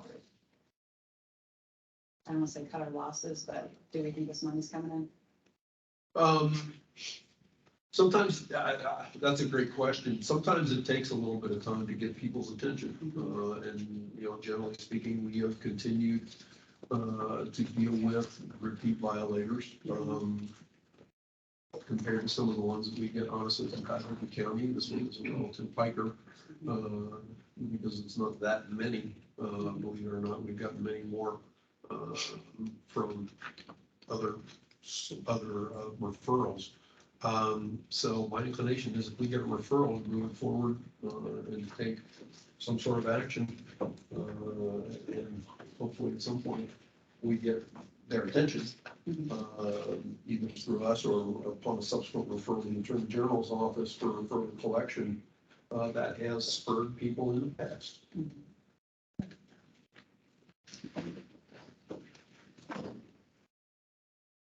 Okay, Council for Secretary of State. Any more comments? No further comments. Thank you. Okay, great. Is there a motion? Move the recommendation of the executive director. Second. Okay, there's been a motion that's been duly seconded. Any further discussion on the motion? Seeing none, all in favor signify by saying aye. Aye. All opposed, same sign. Motion carries by 7-0. The last three items, I'll call them up all at once. They're under different categories of continuance. Item number 2, Clayton Lucky, 2019 SO45. I'm asking that the matter be continued.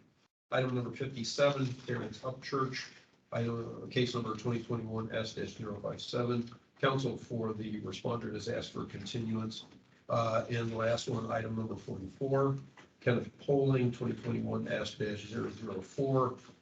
There we sent out sort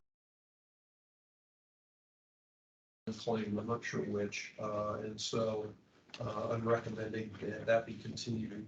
And we'll try again to get service on Mr. Poling, although I think there was a prior involving Mr. Poling in which, bear with me for a second. Oh, no, this is his first time before us.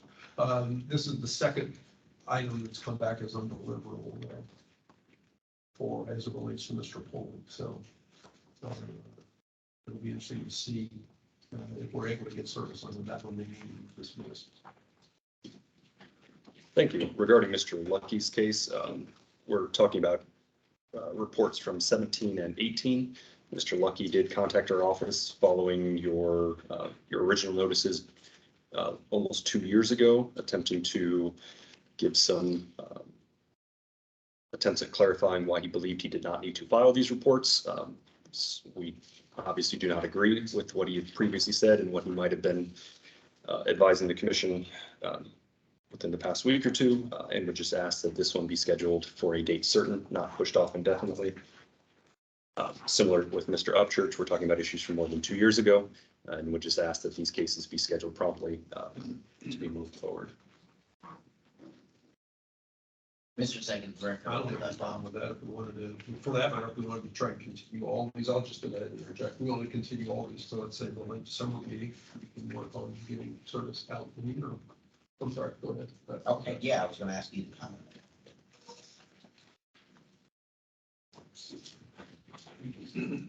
Can I do this on my own discretion? Yes. Okay, all right.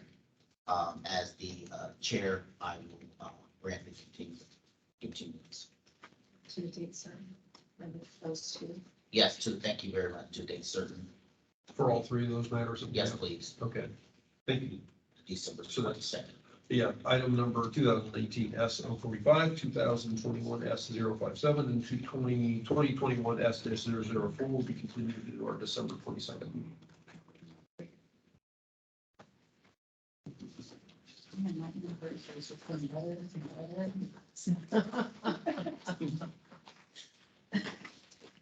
You want some restaurant and hotel recommendation in Columbus?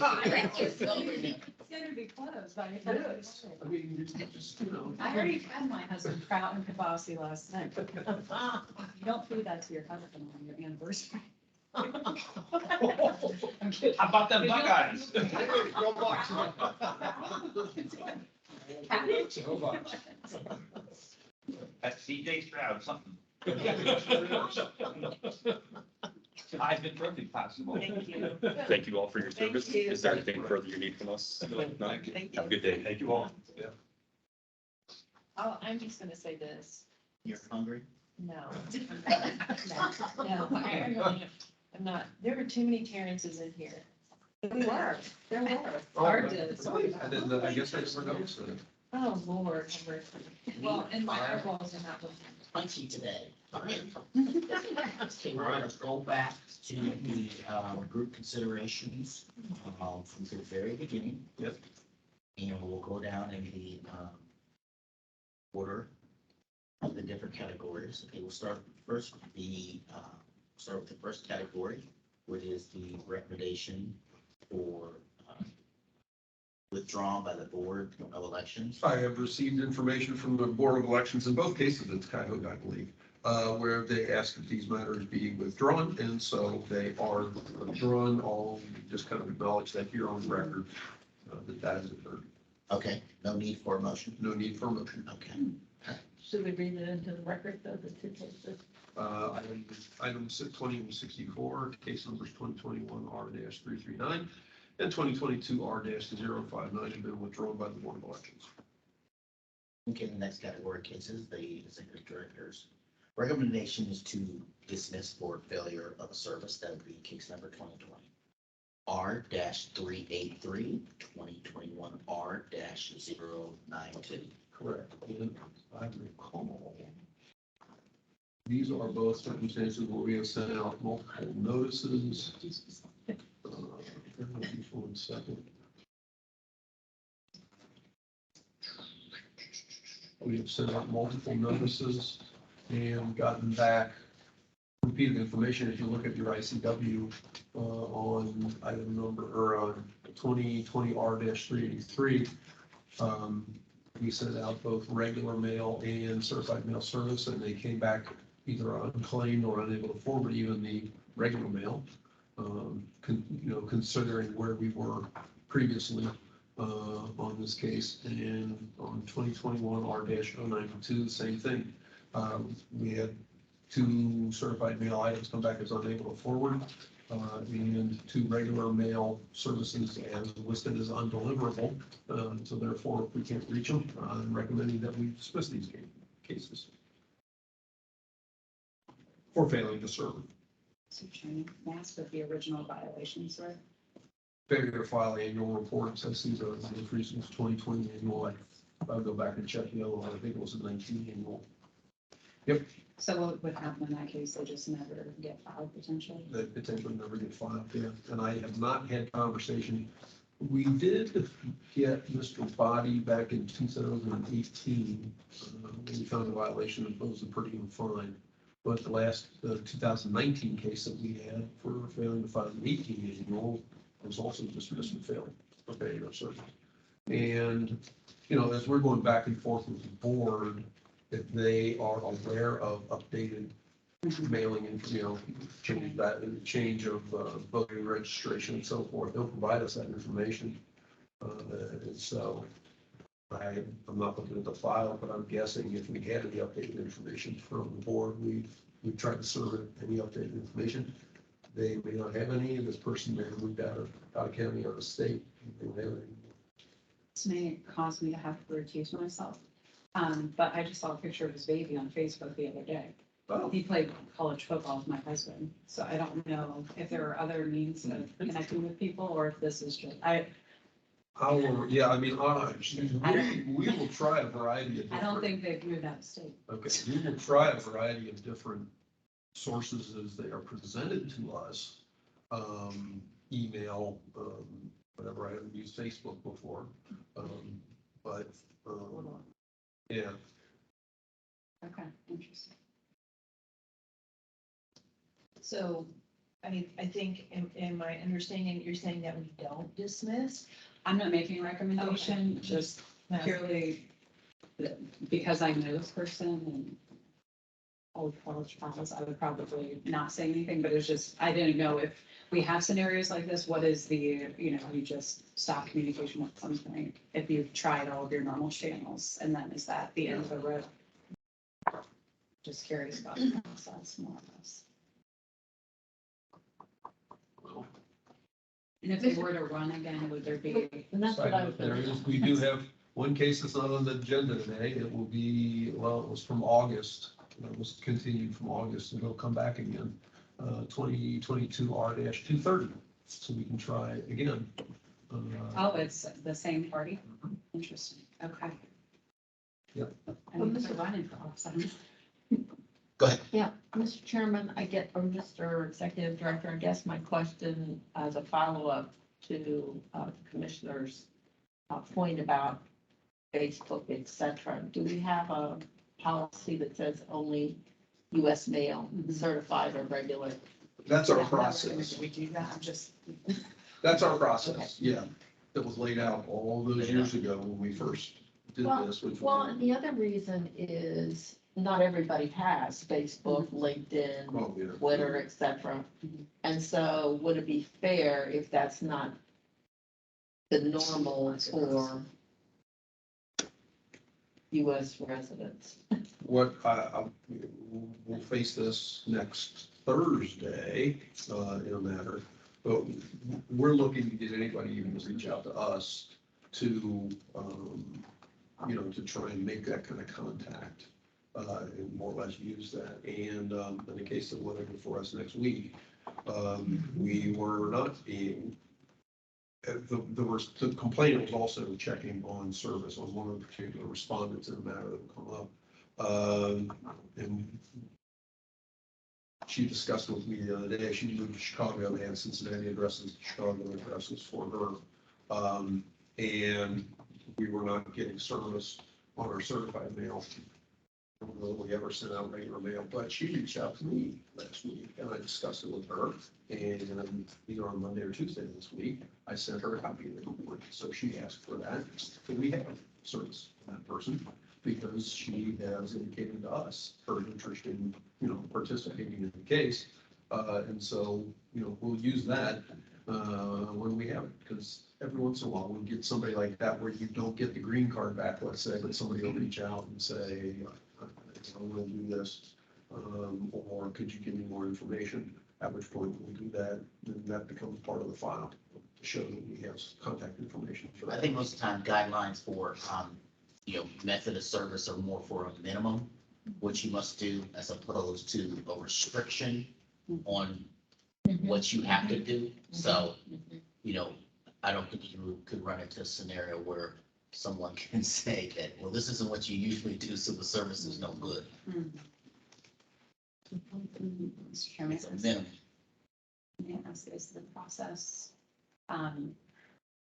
Once you don't receive it back by mail, that's the end. Is there a phone number or anything where you're reaching out to establish an address that might be new? We'll reach back out to the board and see if they have other information. But we may not have the phone number for the individual No. within their board reports. No, right, we do. But we'll look for, sometimes the board, in a referral, a board may send us the designation of treasurer form. And sometimes there's an email address in the designation of treasurer form, sometimes. And so if we get any kind of information like that, we'll try and use it to contact the person. But it could be we send out an email to that email address and don't ever get a response back to it. And so we can't really assert that that's good service under that set of circumstances. Because I was thinking my personal cell phone has always been made available as a candidate.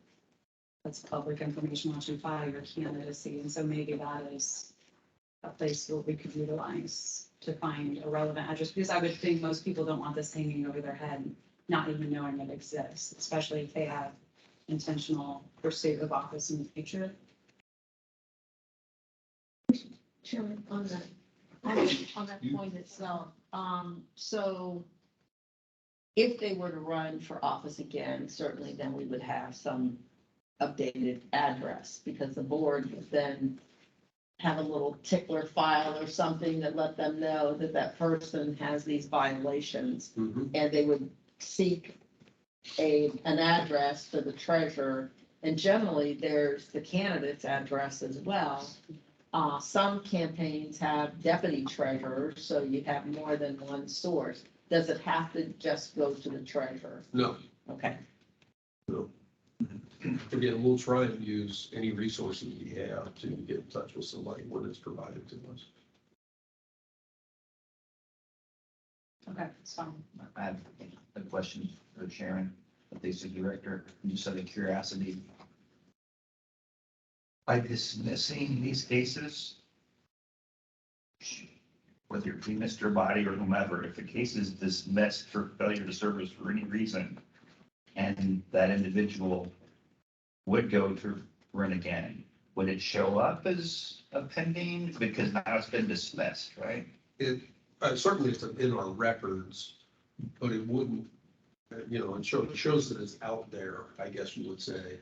But I don't know if you say it's a pending case. But I mean, I guess is, what would it trigger if it's been dismissed? It's, that to me, it's no longer exists, right? So they could theoretically run and there would not be any.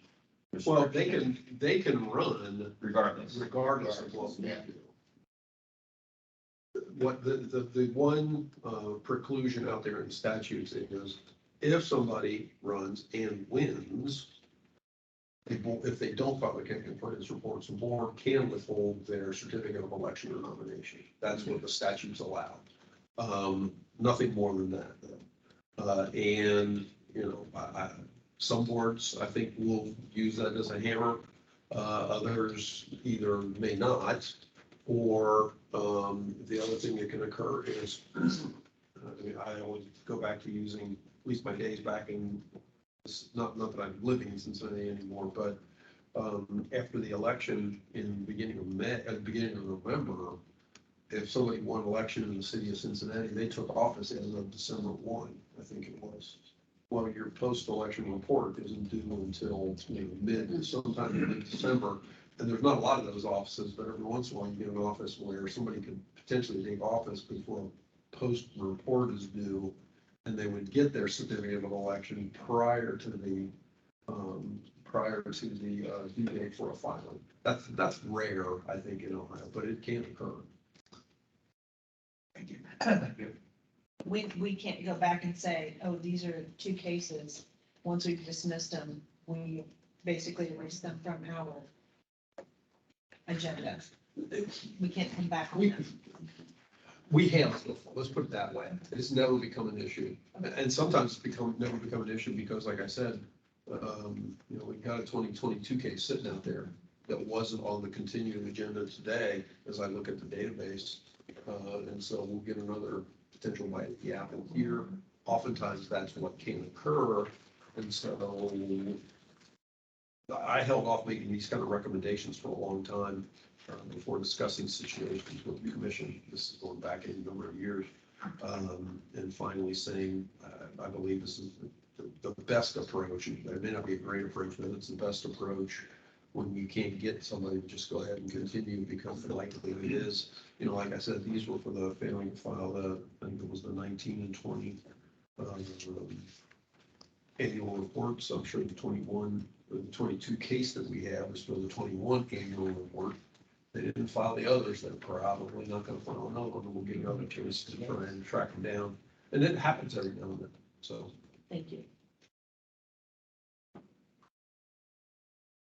Any other questions? Do we need a motion here? Yes. Okay. I'll move the recommendation of the executive director. Second. Second. Okay, there's been a motion that has been made and duly seconded. Any further discussion or comment on the motion? Does everyone understand what the motion is? Okay. All right, all in favor, please signify by saying aye. Aye. All opposed, the same sign. Motion carries by a vote of 7-0. Okay, the next category of cases is in the executive director's recommendation is to dismiss as the committee was declared terminated in case number 2019 R-4 16, we're speaking about 2020 R dash 439, 2020 R dash 198. Mr. Two are. Yeah, thank you very much. Mr. Secretary. Yeah, this is kind of a weird circumstance. We dealt with the 2019 R 416 and declared, along with finding a violation, imposed a fine, which unfortunately hasn't been paid. But we declared the committee terminated based on the circumstances that were present at that time. And so subsequently, these referrals, I don't know if you want to say are invalid, but I don't believe that we can act on it any further. We've already declared the committee terminated when we did. So that's why I'm making a recommendation that we did here. And I think, well, we did not sufficiently notify. I'll take responsibility for that, Board of Elections, that of the decisions, of the commission's decision at the time. So we need to do that to make sure we're taking subsequent referrals. Okay, any further questions from the commissioners? Is there a motion? So moved. Is there a second? Second. Okay, there's a motion that has been duly seconded. Any further discussion on the matter? Seeing none, all in favor, please indicate by saying aye. Aye. Aye. All opposed, the same sign. Motion carries by a vote of 7.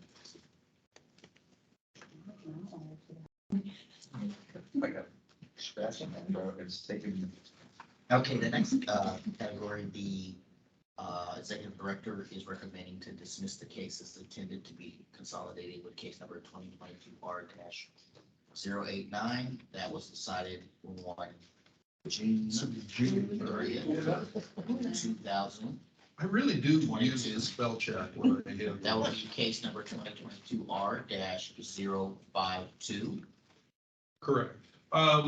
Yeah, when we imposed, we made the finding that we did in June on 2022 R-089 against Ms. House and imposed a fine. I can't remember what it is. $150, I think. I should have included 052 in that finding, in that recommendation, consolidated those matters. I didn't do so. Ms. House has already paid the fine that was imposed in the case that we decided in June. Give me a second here.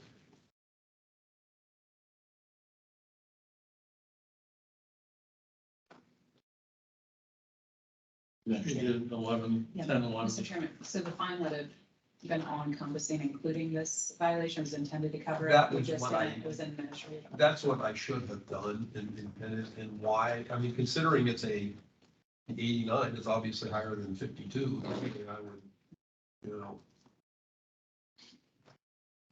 get that.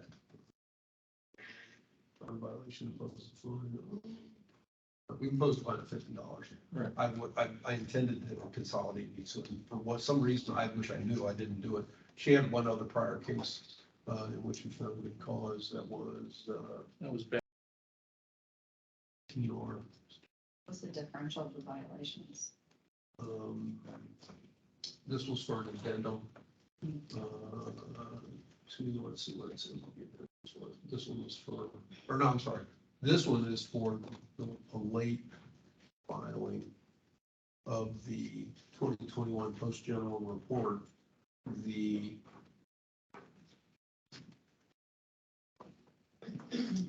other case, 22-089, was for a failure to file an addendum to the 2021 pre-primary report. But it was all resolved by June 30 when we dealt with it. So it would have, anything that they did would have encompassed the case here. So just out of equity for Ms. House, I just feel like we just go ahead and make the finding that we do here. And I double checked before I made this recommendation that the report, the fine was paid in August, I think.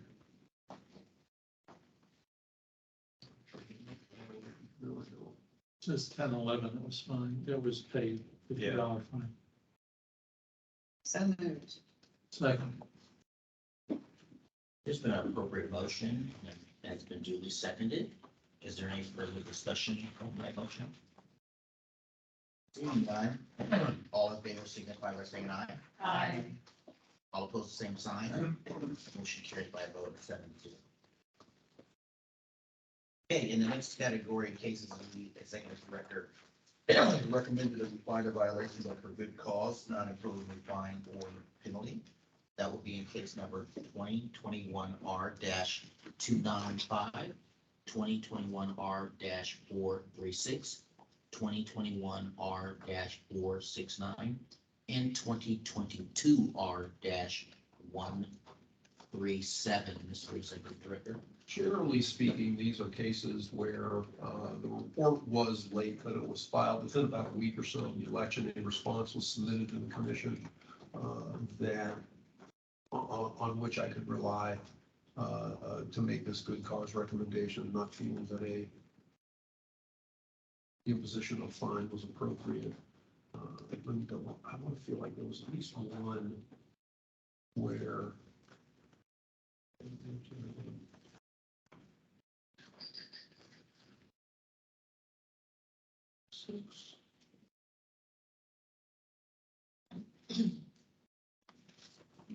that's item number 38, 436, Mr. Talman, he was a little bit more, he was December 1 as opposed to October 22nd. But his explanation is, sorry, just find me what you want.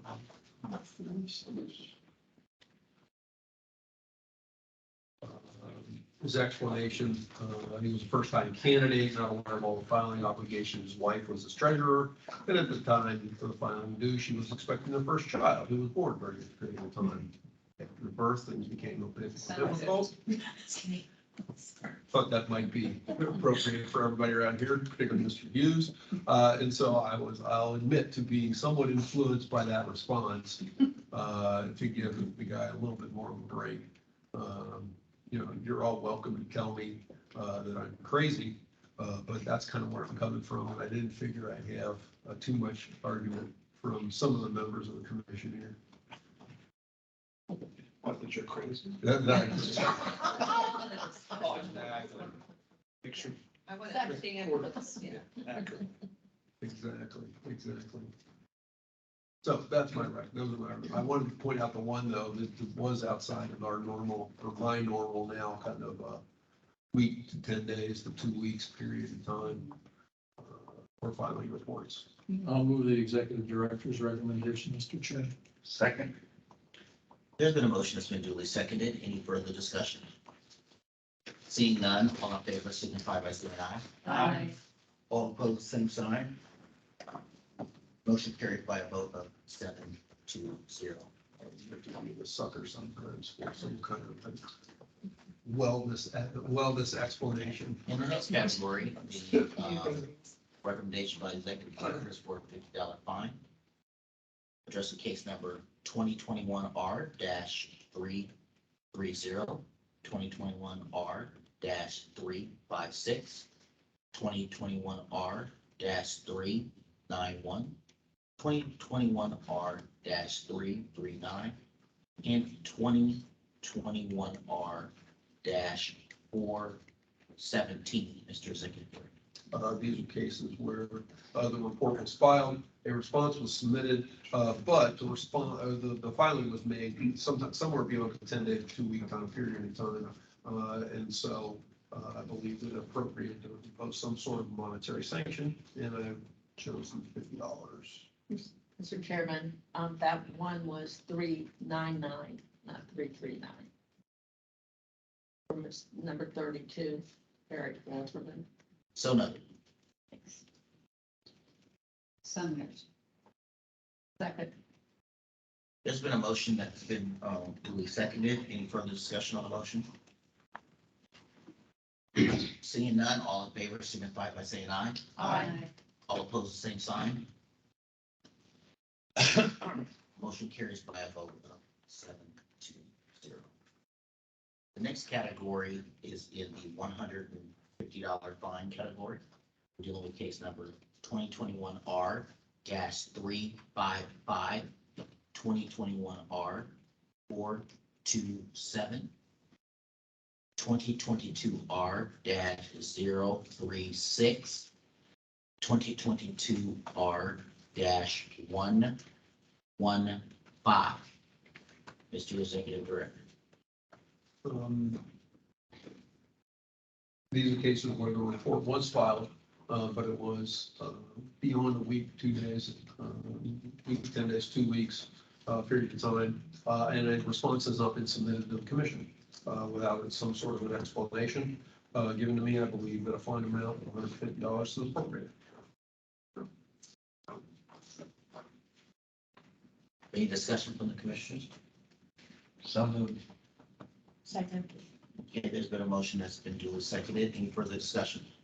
Seeing none, all in favor signify by saying aye. Aye. All opposed, the same sign.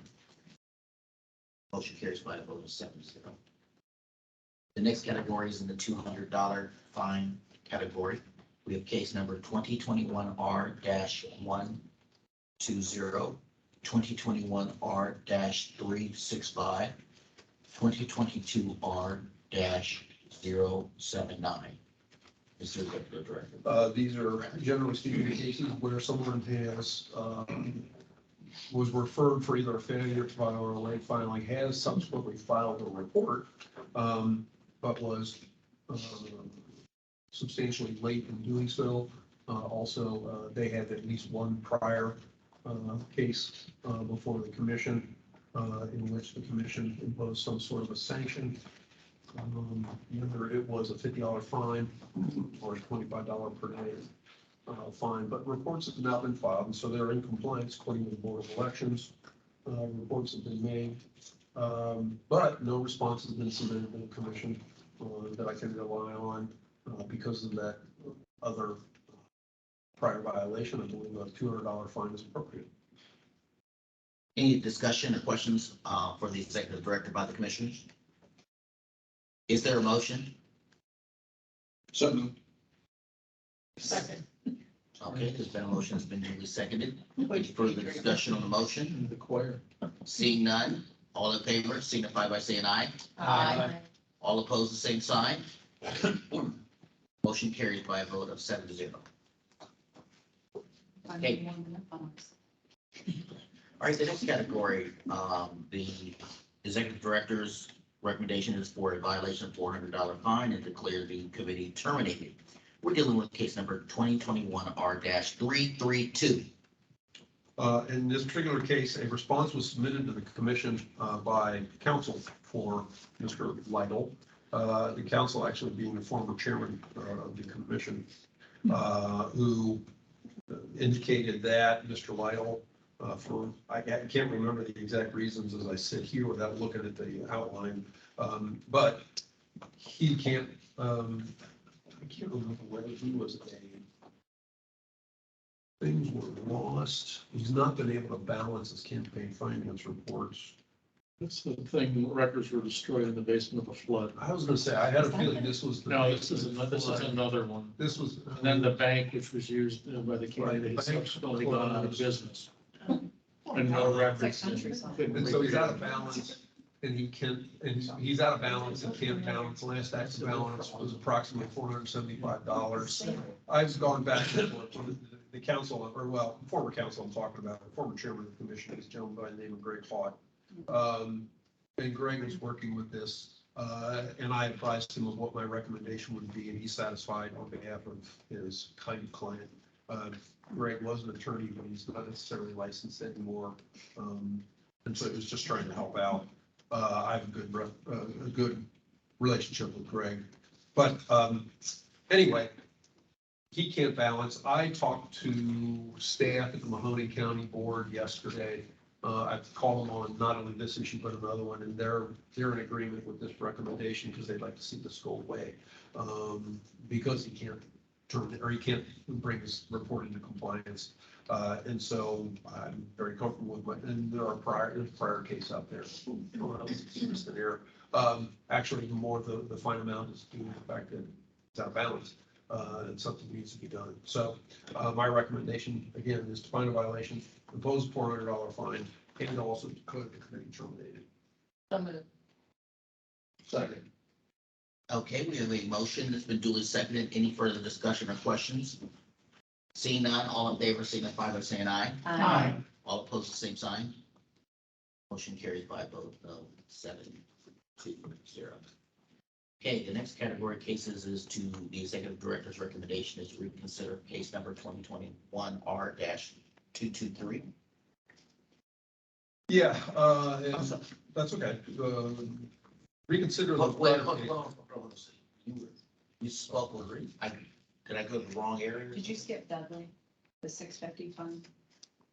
That just looked like there was one category. We haven't gotten there. We haven't gotten there yet. We're on number 40.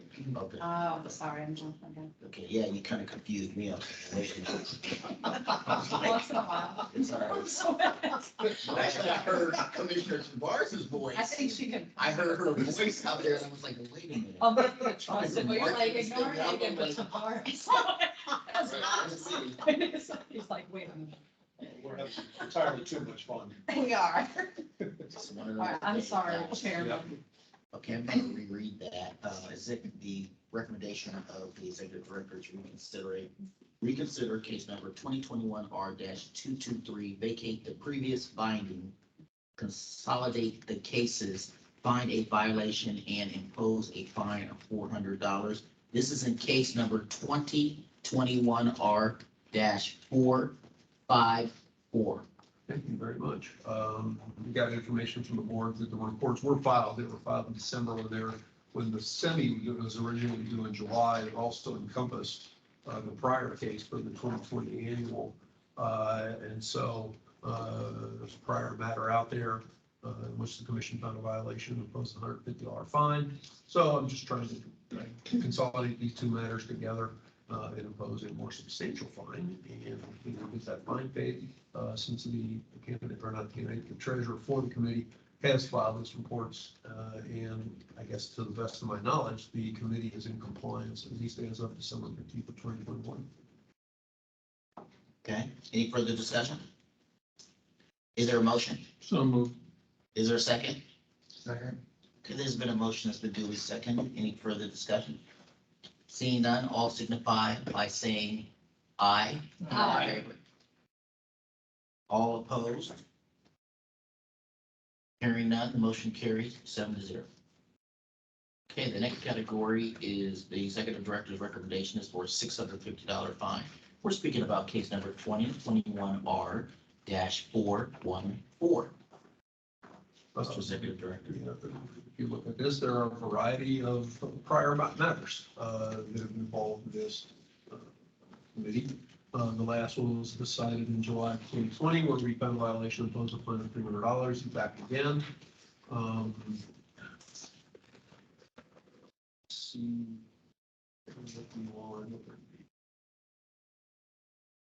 Information I got back from the Hill for Coyote County Refuge.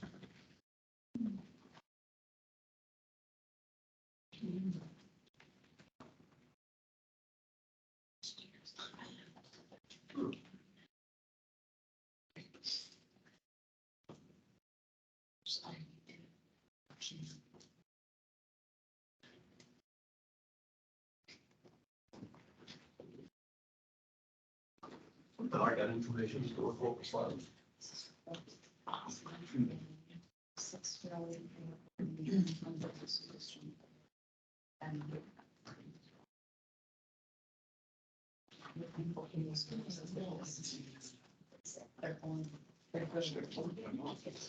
Yes, they spend on for that energy. Oh, okay. Doesn't submit an unsworn statement that included. Well, that's the whole requested reconsideration or a requested additional time.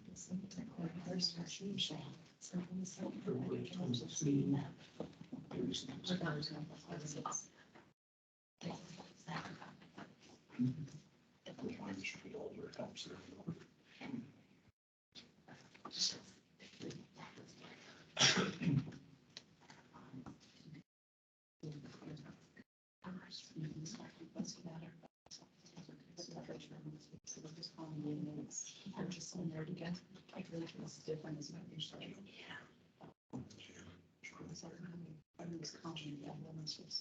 And now they're specified. There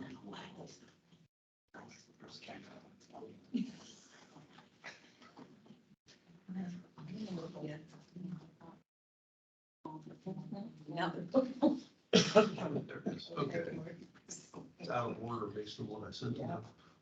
Yeah, the Board of Elections informed me that the reports were filed on July 30th. And that the committee is considered terminated upon the July 30 filing. My reason for being a little slow is I send them all the materials in chronological order, and their response, the response back in this particular case was not in chronological order, so it took me a while to find that. So anyway, originally my recommendation was going to be to impose a purge and fine, but the reports have been filed and the committee terminated. So my recommendation is to find a violation, impose a fine of $600. You can see the 650. 650, yeah, based on the fact that the last, you imposed a $300 fine the last time, and that the reports have been filed. So I'm going to answer any other questions you may have. Do the commissioners have any questions? Okay, seeing none, is there a motion? So moved. Second. Okay, there's been a motion that's duly seconded. Do the commissioners have any other questions or comments on the motion? Seeing none, all in favor signify by saying aye. Aye. All opposed, same sign. Motion carried by a vote of 7-0. Okay, the next category of cases is to the executive director's recommendation is to reconsider case number 2011R-323 and case number 2014R-222, vacate 226, vacate the previous findings, consolidate all matters, and find a violation and impose a fine of $2,000. We're speaking of case number 2020R-395 and 2021R-419. This one has obviously been going on for a while, considering the ones I'm suggesting reconsideration. I can't speak to all of the reasons why Mr. Jack and or his wife, who was treasurer at one point, had their issues with the reports filed, but they did. A couple of different times when these current matters were brought before the commission, I had requests actually from the person I worked with at the Board of Elections who continue them because she was working with them. Subsequently, she was working with, quote, a new treasurer. And I think if you look at the ICW, you see the gentleman's name. I think he's reflected as the treasurer here. And even he reached out and contacted me at one point asking for additional time. Let's see, 419. Yeah, Kenneth Ramser. Even at one point, like I said, he took over in about, see, well, we're doing this now. The reports were finally filed on September 29th of this year. And in his response, he refers to a couple of years' work. You know, he's finally worked with the staff and brought everything into compliance. I appreciate his efforts on Mr. Jack's behalf, considering all the number of outstanding, how long it's taken, all the number of outstanding fines. My belief that finding a violation in the position of a fairly substantial fine of $2,000 is appropriate, based on the number of outstanding matters that there have been. But much appreciate Mr. Ramser's efforts on the Jack's behalf to finally get this thing resolved.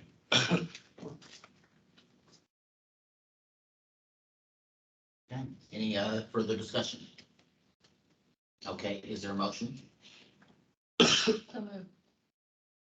Is there a second? Second. There's been a motion that's been duly seconded. Any further discussion on the motion? Seeing none, all in favor signify by saying aye. Aye. All opposed, the same sign. Motion's carries by a vote of 7-0. The next category of cases is the executive director's recommendation for a $25 a day fine with reconsideration option.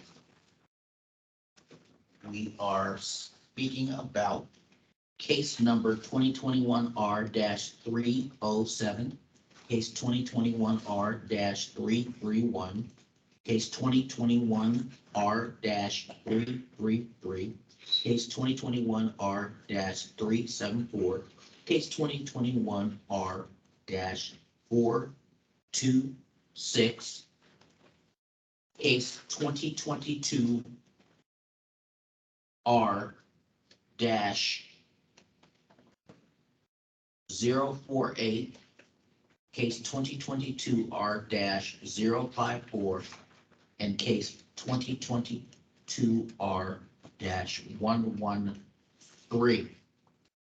Mr. Executive Director. These are all cases where the respondent is either the first time before the commission or has had one other violation of which maybe filed a violation for good cause. They are back again. The reports have not yet been filed. I had that confirmed from the Board of Elections. And so my recommendation is find a violation, then impose $25 per day until such time as the report is filed, but giving them the option to have a matter reconsidered upon the filing of the report and a request from the commission. I'll be glad to answer any other questions the commission may have. So moved. Is there a second? There's been a motion that's been duly seconded. Any further discussion on the motion? Seeing none, all in favor, please signify by saying aye. Aye. All opposed, the same sign. Motion carries by a vote of 7-0. The next category of cases, the executive director's recommendation is to consolidate the cases and find a violation and impose a fine of $25 a day with a reconsideration option. Speaking about case number 2021R-461, 2022R-031, case 2021R-441, and case 2022R-120. Mr. Executive Director. These are cases where the committee is before the commission for at least the second time. You had a prior matter unresolved. It was still pending. And so I believe it appropriate to find a violation. We did get good service in some form or another, either through regular mail. Actually, in the Crestwood case, the lady reached out, said she's going to do her best to try to get reports filed. I'm respectful of that, but I believe it appropriate to impose the sanction at this point. They get the reports filed, they can come back and request reconsideration from the commission, and we'll get it done. Any other questions from the commissioners? So moved. Second. Okay, we have a motion that's been duly seconded. Any other further discussion? Seeing none, all in favor, please signify by saying aye. Aye. All opposed, the same sign. Motion carries by a vote of 7-0. Okay, the next category of cases, the executive director has recommended a $25 a day fine with a reconsideration option and a payment of $250. We're speaking about case number 2021R-259, 2021R-387, 2021R-389, 2021R-394, and 2022R-085. Mr. Chairman, members of the commission, these are all cases that are before the commission for a second time, having had a finding against them $25 per day. Those reports have not yet been filed. The reports that issue in these particular cases have not been filed. So I'm recommending that the commission find violation, impose a fine of $25 per day, giving the candidates or the respondents the option to have a matter reconsidered if they file the reports, pay $200 to the commission. That answer any other questions that the commission may have.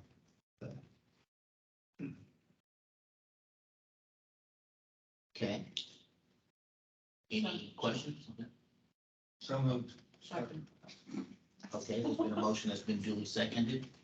Any further discussion? Seeing none, all in favor signify by saying aye. Aye. All opposed, the same sign. Motion carried by a vote of 7-0. I think you need to split that group up a bit.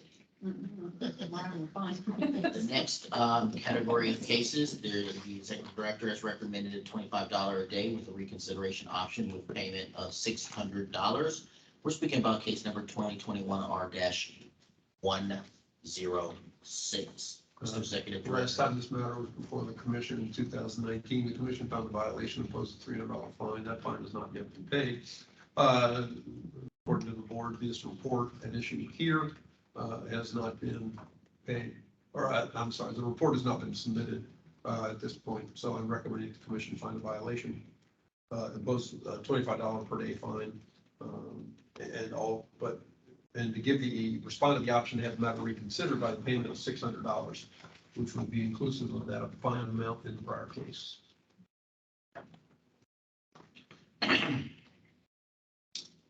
Any further discussion or questions from the commissioners? Is there a motion? So moved. Is there a second? Second. Okay, there's been a motion, it's been duly seconded. Any further discussion? Hearing none, all in favor, please signify by saying aye. Aye. All opposed, same sign. Motion carries by a vote of 7-0. Okay, the next category of cases, the executive director has recommended a fine of $15,850 plus $25 a day with a reconsideration option. We're speaking about case number 2021-R-345.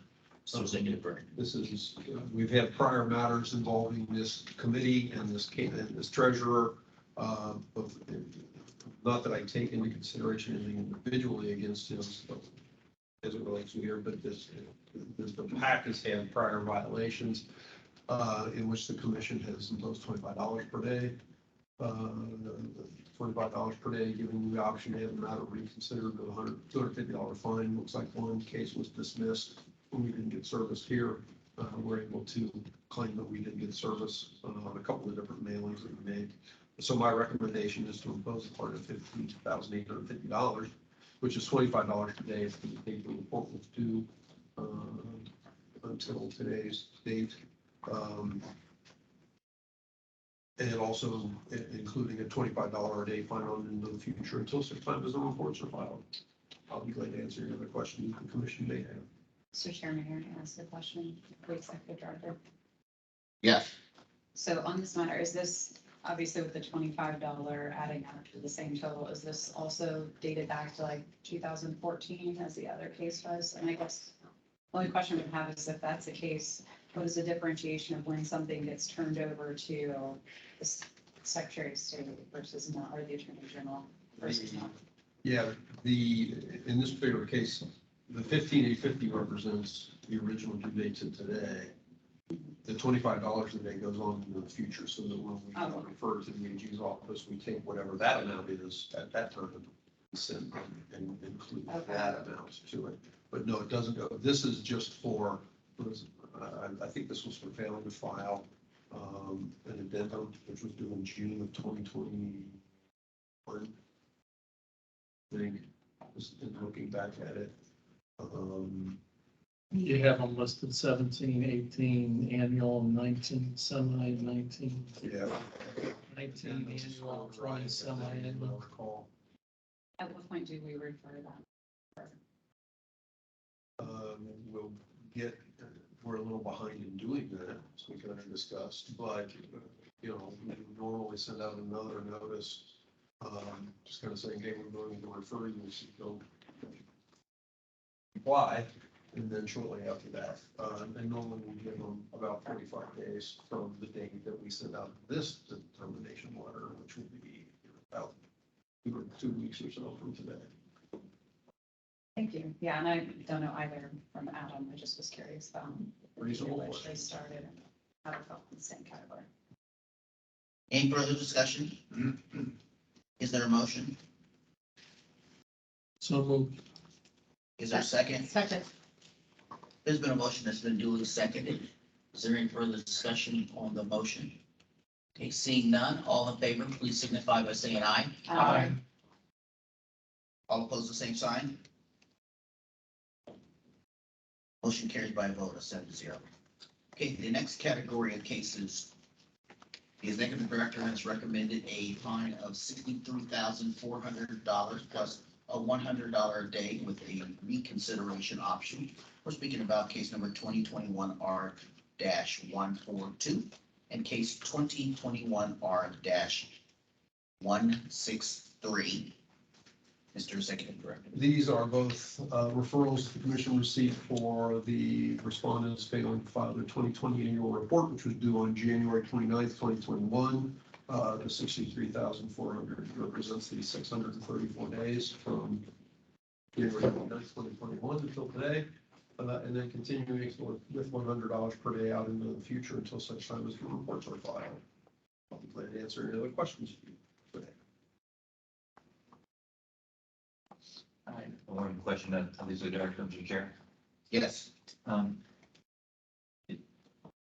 Why is it $100 per day for these two as opposed to $25 per day prior to? Number of prior violations and what the last recommendation was, for argument's sake, what the likelihood is, we'll see Liberated Ohio again. And considering the next time that person would come, that group would come up, I would include, it would be at $100 per day. I give somebody, excuse me, a few times before the commission before I get to the maximum fine amount, which is $100 per day. Okay, thank you.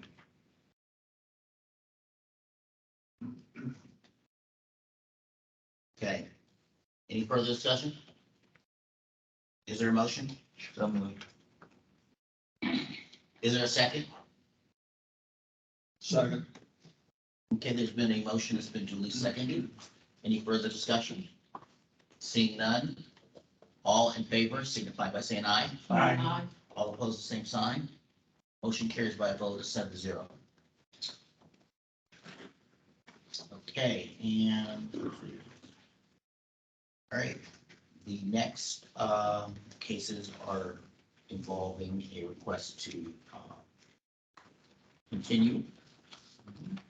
And for the record, we're going to deal with, I'm going to handle these all at once. It's case number 2021 R-470, case 2022 R-055, and in the category of continued upon request of the respondent, case number 2020 R-393, and in the category of continued for lack of service, case number 2021 R-396.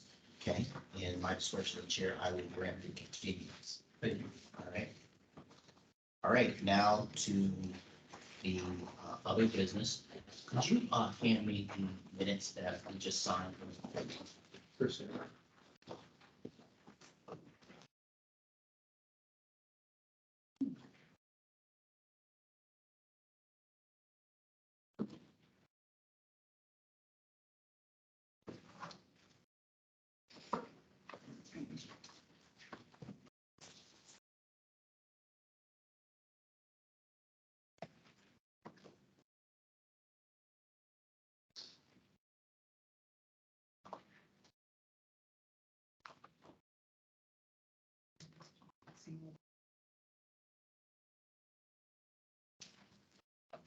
Okay, I just have one clarification here. Before we go to the matter of the appointment of the unaffiliated alternate member, I'm just curious, what is the reason that the discussion that occurred in this meeting is not on the agenda? Unless I missed it. Because you're executive director, not that smart. That's a little harsh. Right, though, it's not disappearing. I didn't know if we went into executive session for that, but I didn't think she had. No, we didn't, and it should be, and it's not, and I wish I had a better explanation on that. All right. Just amend the motion for next time. What do you think what the appropriate remedy would be? What do you think? I'm sorry. If you want to correct that now, if you've already approved it, you're probably going to have to come back with amended minutes next time. Yeah, we will. That's all. I apologize. Okay, all right, that means. That's right. I wish I had a better explanation. No, what I was more, no, but what I was really more trying to just clarification was if there was a, not Bill, why were you a bad boy? No, I- More of a, well, usually our policy is this, and this type of discussion, we don't have that on the minutes or something. No, it should have been there.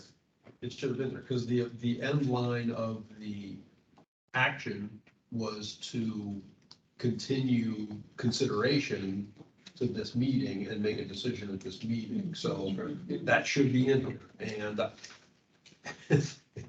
to say I overlooked it is an understatement.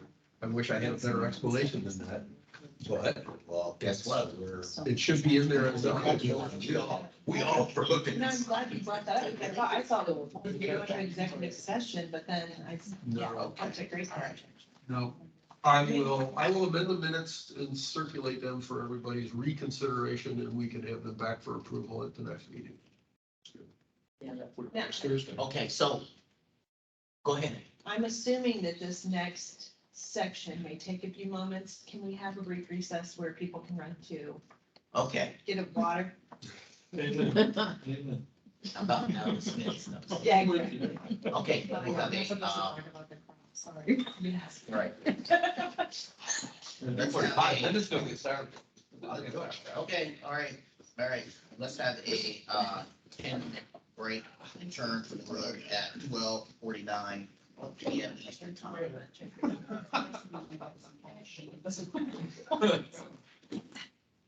What a collegial group this is.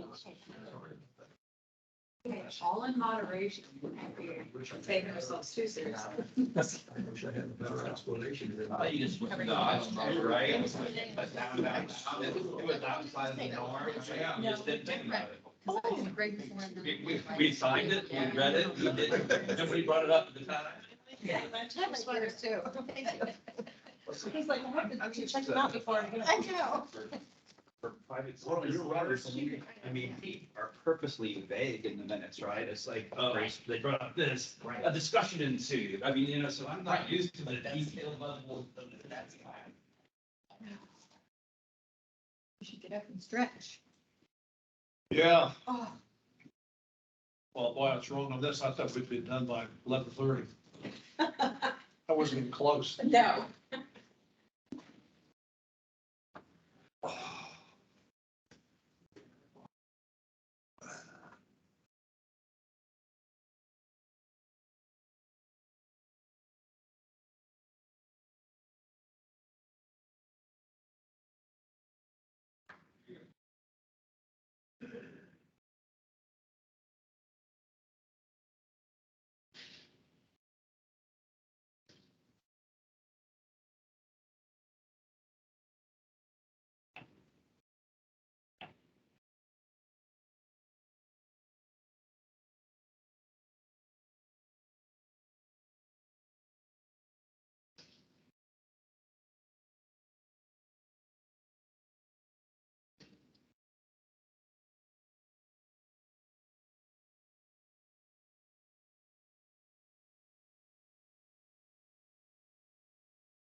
Did a good job, Otto.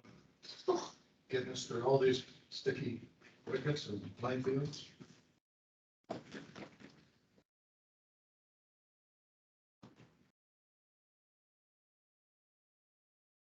This is a fun group.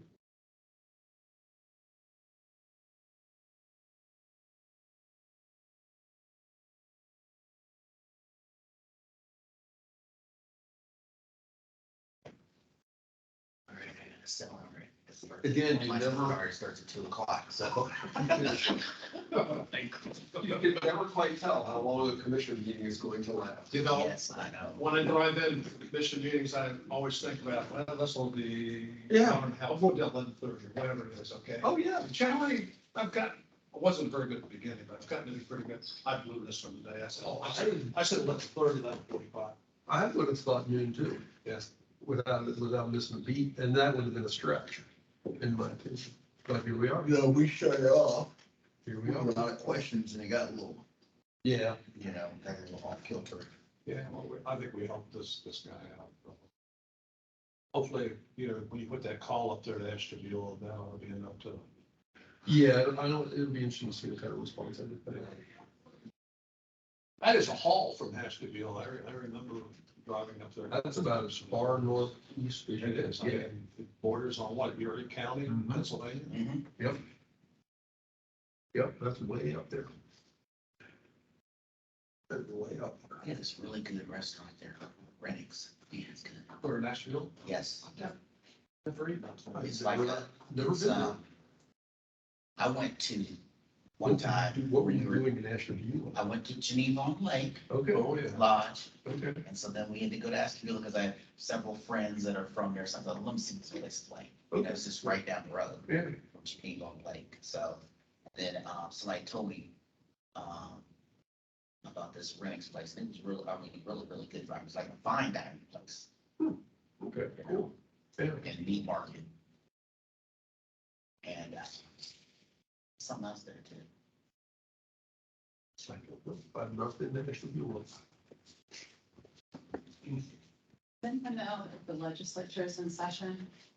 I sincerely doubt it. but Yeah, I don't probably know not. specifically, yeah. Although I saw there was, every once in a while, you'll see a couple of representatives roaming around the building. Columbus Rocks like to come to the office more I mean, you know, frequently. you guys have your little, and they have their little pin on to give them access to the floor. And I've seen them, I think it's about a week or so ago, I saw a few people walking like over toward the house changing from here.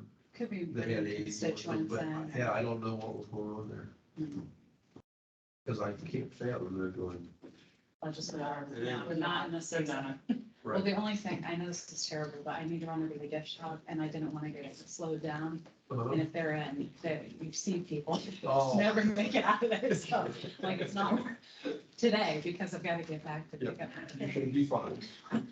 You should. It's terrible. They might have a skeleton Like, you ever decide when you're going to the grocery store, if the milk's in the back, like, we'll just go without milk, because we're never gonna get home. Yeah.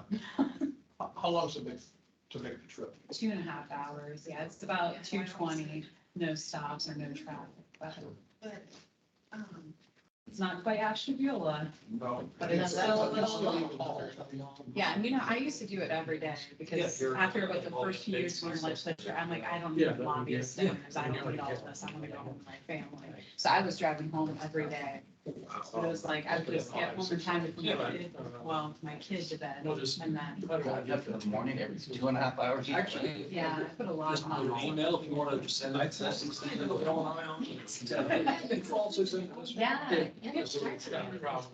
How long is your commute? Oh, mine, mine's in 8 minutes. Yeah, she's like, I love sleep. You But might see, see, I'm still. Absolutely. Just send it yeah, on the road. because, I'd rather have a business meeting, have it in my office. I got that. Right. Lunch is the cheap thing, but I really want to have lunch. right. Overall, they want something, it's very, yeah. I'd rather have it in. Okay, are we ready to go back on the record? Believe so. Sir.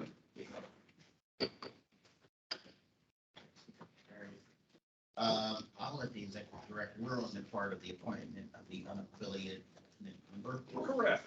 As you recall, we made a motion and vote to go through a process. And thereafter, on this meeting, October 7th meeting, have a vote on the appointment of the unaffiliated alternate member of the Ohio Election Commission.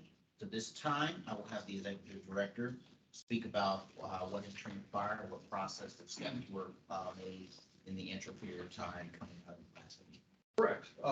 At the last meeting, it was discussed that we would move consideration to this meeting.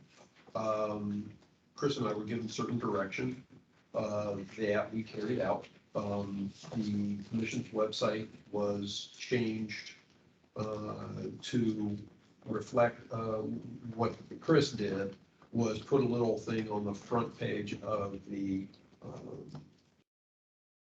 front page of the website that it said, "Join us." And, you know, if you clicked on that link, you were put to an application that you could then submit through the commission's website to become an alternate member of the commission, a non-affiliated member of the commission. And the application reflected that you had to be unaffiliated with a party. I can't remember now. First thing Friday morning, I know we were working on it all day Thursday. I did it Thursday. I was gonna say, I thought we did it Thursday afternoon. However, Thursday, we did run into an issue that it wasn't wanting to link initially, but then eventually it did by the end of business. Thursday. Right, so that was actually out on Thursday afternoon. We let it go through the whole week last week. There were no responses submitted to the commission. As directed, I also reached out, I sent an email to the governor's office, their appointments office, and asked if they had any recommendations or suggestions of names. I have not heard back to this point. And so we still have the name of Mr. Norman that I brought forward to the commission to fill this spot. I've recommended him. Obviously, I have indicated in the past, I'm very good friends with Mr. Norman. I'm certainly not recommending him because he's a good friend, but because I believe that he would do, were he to be called, which I sincerely doubt, but were he to be called, I think he would do an excellent job, even in the short term, of dealing with matters that would come before the commission. And so at this point, that is the one person that I am aware who would be interested. I think I have summarized kind of where we were from the last meeting to this meeting and from even prior to that. I guess I should also add that, you know, as we discussed at the last meeting, the due date for the commission's 45-day period to have sole discretion on this essentially ends tomorrow. And so we are meeting, were we to decide today, we would be meeting our 45-day period for appointing a person to that position. I'll be glad to answer any other questions the commission may have. And you may want to add that his resume was circulated to all members of the commission, as well as his telephone number, because he could not make it here today, but his telephone number, and he made himself available to take calls from individuals who may be interested in interviewing him over the phone. Not sure if anybody did that or had any discussion. Someone did have a discussion with him? I did, yes, I had a 15-minute discussion with Mr. Norman. Okay, so why don't we have a, again, short discussion on this particular candidate, seeing that there were no others, but let's have a brief discussion on this particular candidate and individual's thoughts for the executive director's recommendation. But what do other commissioners have comments on Mr. Norman? Mr. Chair, I would just say that having worked with Mr. Norman, I think he would be able to come in immediately and provide the assistance we would need if there was a case that either our unaffiliated commissioner had to recuse himself from or was absent for some period of time. So I'm comfortable with Mr. Norman. And because we did post on the website as well as reached out to the governor's office, at least we did our due diligence as a commission. And so I will certainly be supportive of him. Okay, any other comments? Mrs. Hall? No, I concur with Commissioner Tavares.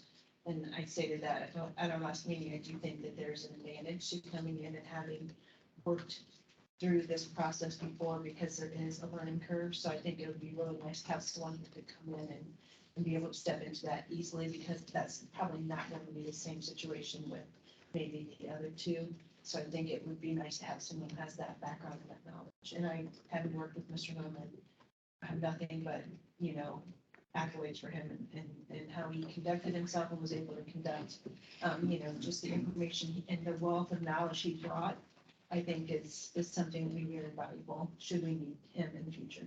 Mr. Price? Thank you, Mr. Chair. I would concur with what Commissioner Tavares and Commissioner Coffin said. I had the privilege of serving with him for 4 years, and for all the reasons that are set forth by both the commissioners, I think it'd be an outstanding alternate in the event that we ever have a need for it. Thank you. Commissioner Hagan? How did you know? Mr. Chairman, I just wanted to express gratitude to the executive director and Chris for taking the time to make that available to the public. We really appreciate it, and that satisfies my desire on this. And I feel completely comfortable. Commissioner? Oh, no, I'm fine with the recommendation. Absolutely. All right.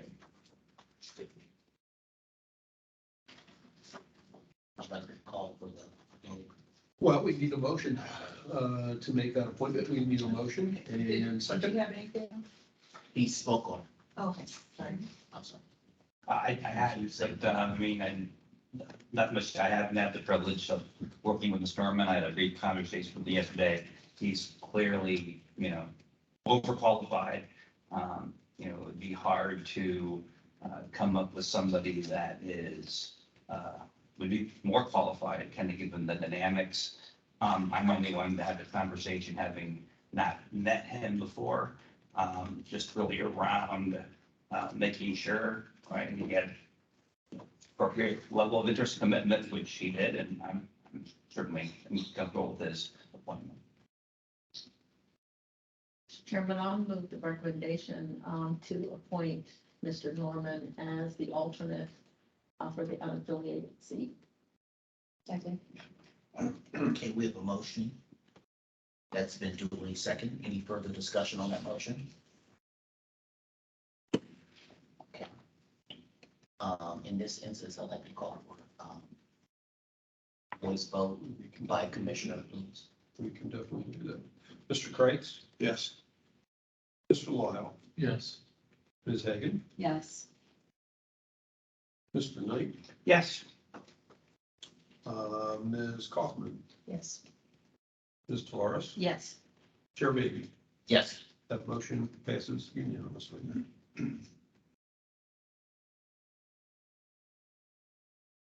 All right. Is there any other business that we need to take care of at this particular meeting? Mr. Chairman, I just had I'm sorry. Did you want to go? No, I just had a question for Phil so we have a meeting next Thursday. Right, I was When about do to you say, end? I have been, first off, I'd like to make a correction to my working agenda that reflected today's. Actually, initially it reflected September. September 29th. Then I got intelligent and changed it to today. But it's November 3rd, which is the next meeting. Right. It will, I don't think it will be as long as this meeting. Because there's not as much on the agenda. There are going to be about 5 cases. 2 cases involve complaints coming out of the Cincinnati area that involve multiple legal counsel. The Democratic Party, the Ohio Democratic Party is involved in 2 of those cases.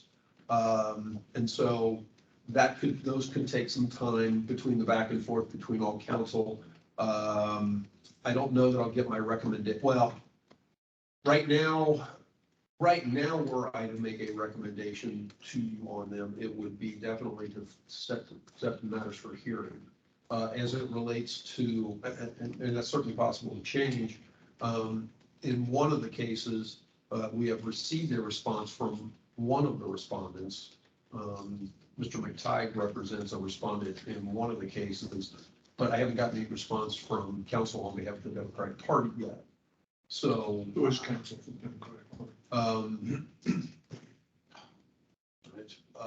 That's Scott, no, Is it Don? no, Poland, no. it's not Poland's, the gentleman that we made fun. No. The finding in the Upper Arlington case. Oh, what is his name? And all of a sudden I'm drawing a blank. Yeah. Scott Huvet. Huda. Huvet. I've been generally dealing with an associate with his, but I understand he's going to be here. It could be the associate as well, for all I know. He's representing the Democratic Party. There is an individual in one case, I kind of referred to her earlier in terms of when we were talking about getting service, who's in Chicago. I sent her the complaint. She presumably is going to send a response to the commission. She's not sure that she can be here. And then we got the response from Mr. McKay. And then there are a couple other cases that I held over because Mr. McTighe asked for a case to be continued since he's going to be here from the last meeting. It's going to be here as well. It's a referral from the Secretary of State's office for having two campaign committees. So that one will come back before the commission. So there's a few cases, but you know, even giving the attorneys an opportunity to argue and go back and forth, I would think that about 2 hours should do it. So when do you anticipate getting the materials to us? Well, I can send out complaints immediately. Those I have. I can send out Mr. McTighe's response immediately as well. But we don't have responses from anybody else. I do have outlines prepared because we were set to hear these matters at one point on October 13th. Before, I can't remember. I know part of the reason why we ended up continuing was because Mr. McTighe's wife had an issue that would keep him out. But I also want to think that one of the other council had an issue on the 13th date as well. So that's when we kicked them to the November 3rd date for meeting. Beginning of next week, you think? Oh, yeah, definitely. Well, I can only send out. I'm not rushing you, I'm just. No, I can only send out responses Look at my after computer. after I get them. Yeah. And like I said, I can send out the complaints now. Those we have. I could send out the response that Mr. McTighe submitted now as well. That I have. And I can send you my outline based on the complaint and These what the papers allegations have, are. kind of proposed documentary support evidence, attached. Mr. McTighe's does, I know, because it was like three different submissions, three different PDFs that he sent in as it related to his client.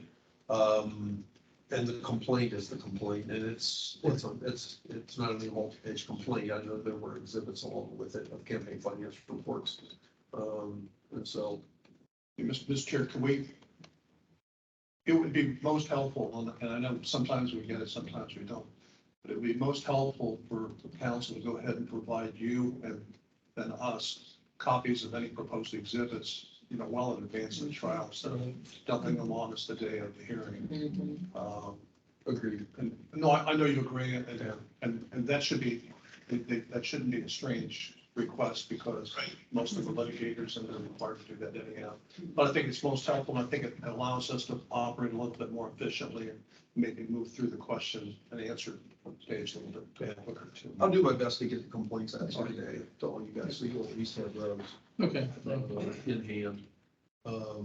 And like I said, in the response that Mr. McTighe submitted on behalf of this one, he only Right, but hold on now. He only represents one respondent in one of the cases. Right, but just, you gotta make sure what Commissioner Craig brought up, that's a separate thing. Oh, yes. Say to them, affirmatively. But we're not at a hearing stage yet at this point. These are preliminary reviews. Well, if they intend to offer anything though, Phil, I think our position as commission is you need to provide it to us in advance. I mean, we're talking less than a week. Yeah. So this one won't be as long, but the December 8th is going to be. I have not done it yet, but I am. Well, let's hope. Let's put it out.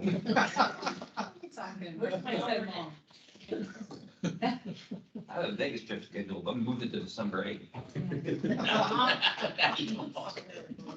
I got an alternate now, I'll need to be here. Well, this